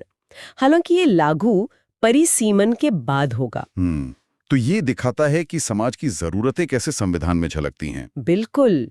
कुछ और भी हैं जो अहम है, जैसे 101वां 2016, जिससे जीएसटी आया। हाँ, जीएसटी तो सबको पता है। हाँ, फिर 102वां 2018, जिसने राष्ट्रीय पिछड़ा वर्ग आयोग एनसीबीसी को संवैधानिक दर्जा दिया, और 105वां 2021, जिसने राज्यों को फिर से पिछड़े वर्गों की लिस्ट बनाने का अधिकार दिया। अच्छा। और 104वां 2020 ने एंग्लो इंडियन सीटों का नामांकन खत्म कर दिया। और एक 100वां भी था, वो भारत बांग्लादेश भूमि समझौते से जुड़ा था। काफी सारे बदलाव हुए हैं। अच्छा, अब थोड़ा पीछे चलते हैं। आजादी से पहले के जो कानून थे, उनका क्या रोल था? उनका बहुत बड़ा रोल था। वो एक तरह से नींव थे। देखिए, रेगुलेटिंग एक्ट 1773 से शुरुआत हुई। कंपनी के कामों पर ब्रिटिश संसद का पहला कंट्रोल। बंगाल का गवर्नर जनरल बना। फिर पिट्स इंडिया एक्ट 1784 आया। इसने कंपनी के राजनीतिक और व्यापारिक काम अलग किए और इंग्लैंड में बोर्ड ऑफ कंट्रोल बनाया, मतलब दोहरा नियंत्रण। अच्छा। फिर वो चार्टर एक्ट्स आए। 1813 में कंपनी का व्यापारिक एकाधिकार चाय और चीन को छोड़कर खत्म हुआ। 1833 में तो वो पूरी तरह प्रशासनिक बॉडी बन गई और भारत का गवर्नर जनरल बना। और सिविल सर्विसेज। हाँ, 1853 के एक्ट से खुली प्रतियोगिता शुरू हुई, सिद्धांत में भारतीयों के लिए भी। फिर 1857 का विद्रोह हुआ। हाँ, उसके बाद तो सब बदल गया। भारत सरकार अधिनियम 1858 आया। कंपनी राज खत्म, शासन सीधे ब्रिटिश क्राउन के हाथ में। गवर्नर जनरल अब वाइसराय बन गया और एक भारत सचिव का पद बना इंग्लैंड में। लेकिन भारतीयों की भागीदारी वो कब बढ़ी? वो धीरे धीरे 1861 के काउंसिल एक्ट से कुछ भारतीयों को नॉमिनेट किया जाने लगा। 1892 में थोड़ा और अधिकार मिला, बजट पर बहस का। फिर 1909 मॉर्ले मिंटो सुधार, इसमें वो मुसलमानों के लिए अलग निर्वाचन क्षेत्र वाली बात आई। हाँ, पृथक निर्वाचन। हाँ। फिर आए 1919 का एक्ट मॉन्टेग्यू चेम्सफोर्ड सुधार। इसने प्रांतों में द्वैध शासन जार्ची शुरू किया और केंद्र में 2 सदन वाली विधायिका। और 1935 का एक्ट कहते हैं हमारे संविधान का ब्लूप्रिंट वही था। काफी हद तक। भारत सरकार अधिनियम 1935 बहुत बड़ा था। इसने प्रांतों को स्वायत्ता की। एक अखिल भारतीय संघ का प्रस्ताव था जो बना नहीं। शक्तियों का बंटवारा 3 लिस्ट में, संघीय, प्रांतीय, समवर्ती, जो आज भी है। आरबीआई की स्थापना भी इसी से हुई। तो काफी कुछ वहीं से लिया गया। हाँ, बिल्कुल। और आखिर में आया भारतीय स्वतंत्रता अधिनियम 1947, जिसने ब्रिटिश राज खत्म किया भारत पाकिस्तान का बंटवारा किया और हमें अपना संविधान बनाने की शक्ति दी। तो इन सब बातों को अगर हम समेटें तो क्या सार निकलता है? सार यही है कि हमारा संविधान एक लंबी यात्रा का नतीजा है। ब्रिटिश काल के प्रशासनिक ढांचे से लेकर आज़ादी के बाद की सामाजिक, आर्थिक, राजनीतिक ज़रूरतों तक ये लगातार विकसित हुआ है। हाँ, ये कोई एक दिन में बनी चीज नहीं है। बिल्कुल नहीं। आपातकाल के प्रावधान हों, मौलिक अधिकार हों, आरक्षण हो या जीएसटी जैसा टैक्स सुधार, हर बदलाव भारत की कहानी कहता है। कैसे चुनौतियों का सामना किया गया, कैसे ज़रूरतों के हिसाब से व्यवस्था को ढाला गया। तो ये सिर्फ कानून की किताब नहीं बल्कि भारत के सफर का आईना है, कह सकते हैं। बिल्कुल सही कहा। आज हम भारत की शासन व्यवस्था की जो मशीनरी है उसको थोड़ा और मतलब करीब से समझने की कोशिश करेंगे। भारत के संवैधानिक और गैर संवैधानिक निकाय, जी बिल्कुल। इनके नाम अक्सर खबरों में आते हैं। सबसे पहले तो यही सवाल कि जो दो कैटेगरीज हैं, संवैधानिक और गैर संवैधानिक, इनमें बेसिक फर्क क्या है? मतलब ये नाम ही क्या बताते हैं? देखिए, सबसे बुनियादी फर्क है इनकी पैदाइश का, मतलब इनके सोर्स का। अच्छा, संवैधानिक निकाय, जैसा नाम से ही जाहिर है, इनकी शक्ति सीधे भारत के संविधान से आती है। संविधान खुद इनके बनने, इनकी शक्तियों, इनके काम, इनकी सीमाओं के बारे में बताता है। इससे इन्हें एक खास तरह की मजबूती मिलती है, एक ऑटोनॉमी मिलती है। इन्हें बदलना भी मुश्किल होता है क्योंकि उसके लिए संविधान संशोधन चाहिए। हाँ, जो आसान नहीं है। बिल्कुल। और दूसरी तरफ है गैर संवैधानिक निकाय। ये संविधान से नहीं बनते। तो फिर कैसे? ये या तो संसद के किसी कानून, किसी एक्ट से बनते हैं, जिन्हें हम संविधिक या स्टैट्यूटरी बॉडी कहते हैं। अच्छा, स्टैट्यूटरी। हाँ, या फिर ये सरकार के किसी कार्यकारी आदेश, मतलब एग्जीक्यूटिव रेजोल्यूशन से बनते हैं। ओके। इन्हें अक्सर किसी खास जरूरत को पूरा करने के लिए बनाया जाता है। कोई रेगुलेशन करना हो, कोई जांच करनी हो। तो फिर शुरुआत इन पक्के पिलर्स से करते हैं, संवैधानिक निकायों से। जी। इनमें तो कुछ बहुत बड़े नाम हैं जिनके बिना शायद आज का सिस्टम सोच भी नहीं सकते। हाँ बिल्कुल। जैसे सबसे पहले भारत निर्वाचन आयोग, इलेक्शन कमीशन ऑफ इंडिया, अनुच्छेद 324। हाँ, इसका काम है संसद, विधानसभाओं, राष्ट्रपति, उपराष्ट्रपति के निष्पक्ष चुनाव कराना। ये तो मतलब लोकतंत्र की जान है। बिल्कुल बिल्कुल। इसकी संवैधानिक स्थिति ही इसे वो ताकत देती है कि वो निष्पक्ष होकर काम कर सके। इतने बड़े देश में चुनाव कराना कोई आसान काम नहीं है। सही कहा। फिर आता है वित्त आयोग, फाइनेंस कमीशन, अनुच्छेद 280। ये टैक्स बंटवारे वाला मामला है ना? हाँ, सही पकड़ा आपने। इसका मुख्य काम यही है कि केंद्र और राज्यों के बीच टैक्स का पैसा कैसे बटेगा, इसकी सिफारिश करना। ये हमारे फिस्कल फेडरलिज्म, मतलब राजकोषीय संघवाद के लिए बहुत जरूरी है। राज्यों को उनका हिस्सा मिलना चाहिए। हाँ, वो तो है। अच्छा, और प्रशासन के लिए यूपीएससी और स्टेट पीएससीज, अनुच्छेद 315 वाले? जी, संघ लोक सेवा आयोग और राज्य लोक सेवा आयोग ये भर्ती का काम करते हैं।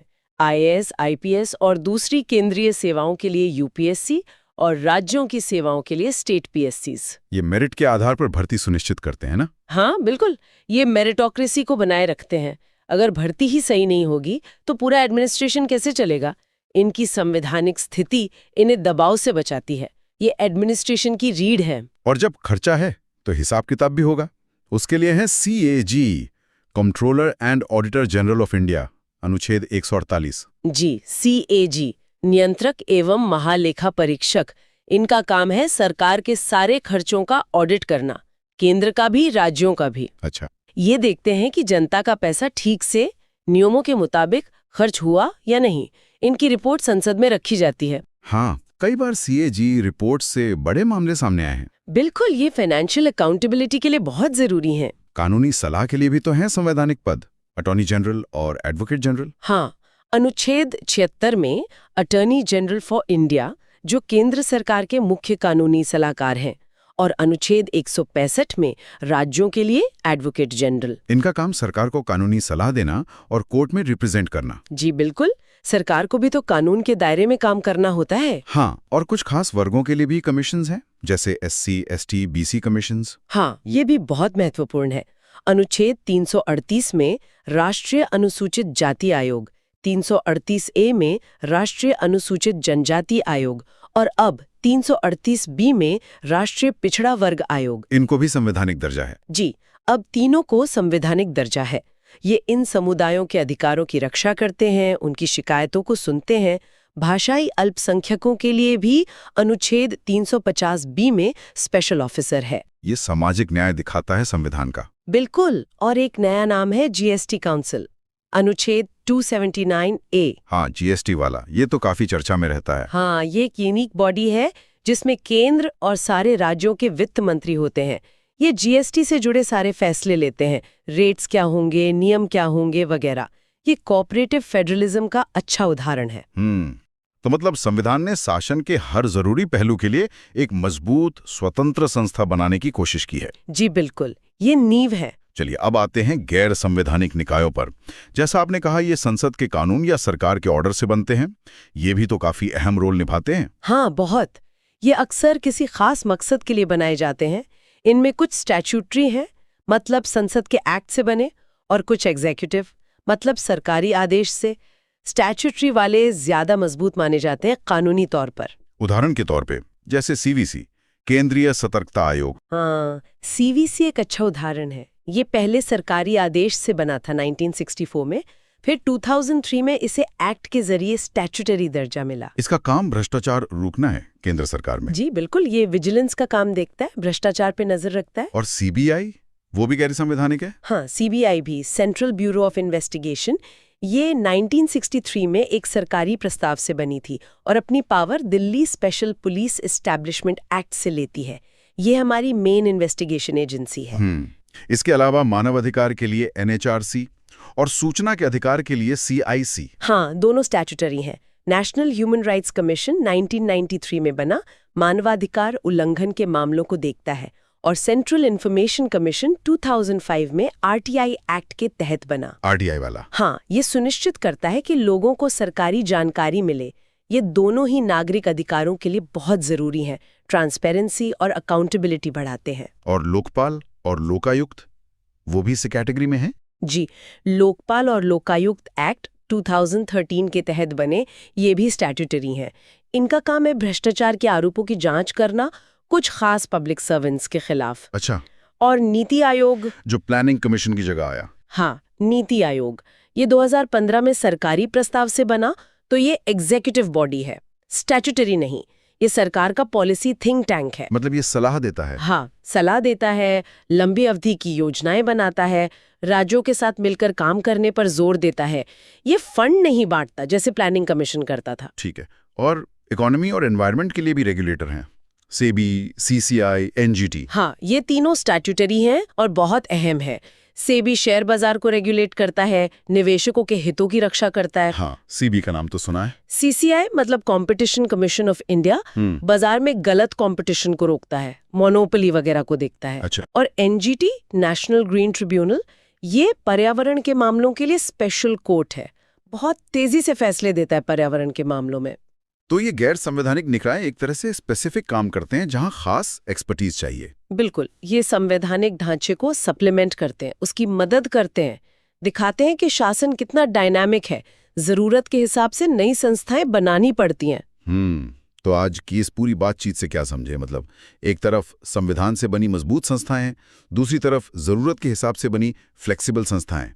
ये सब मिलकर भारत के शासन का एक पूरा ढांचा तैयार करते हैं।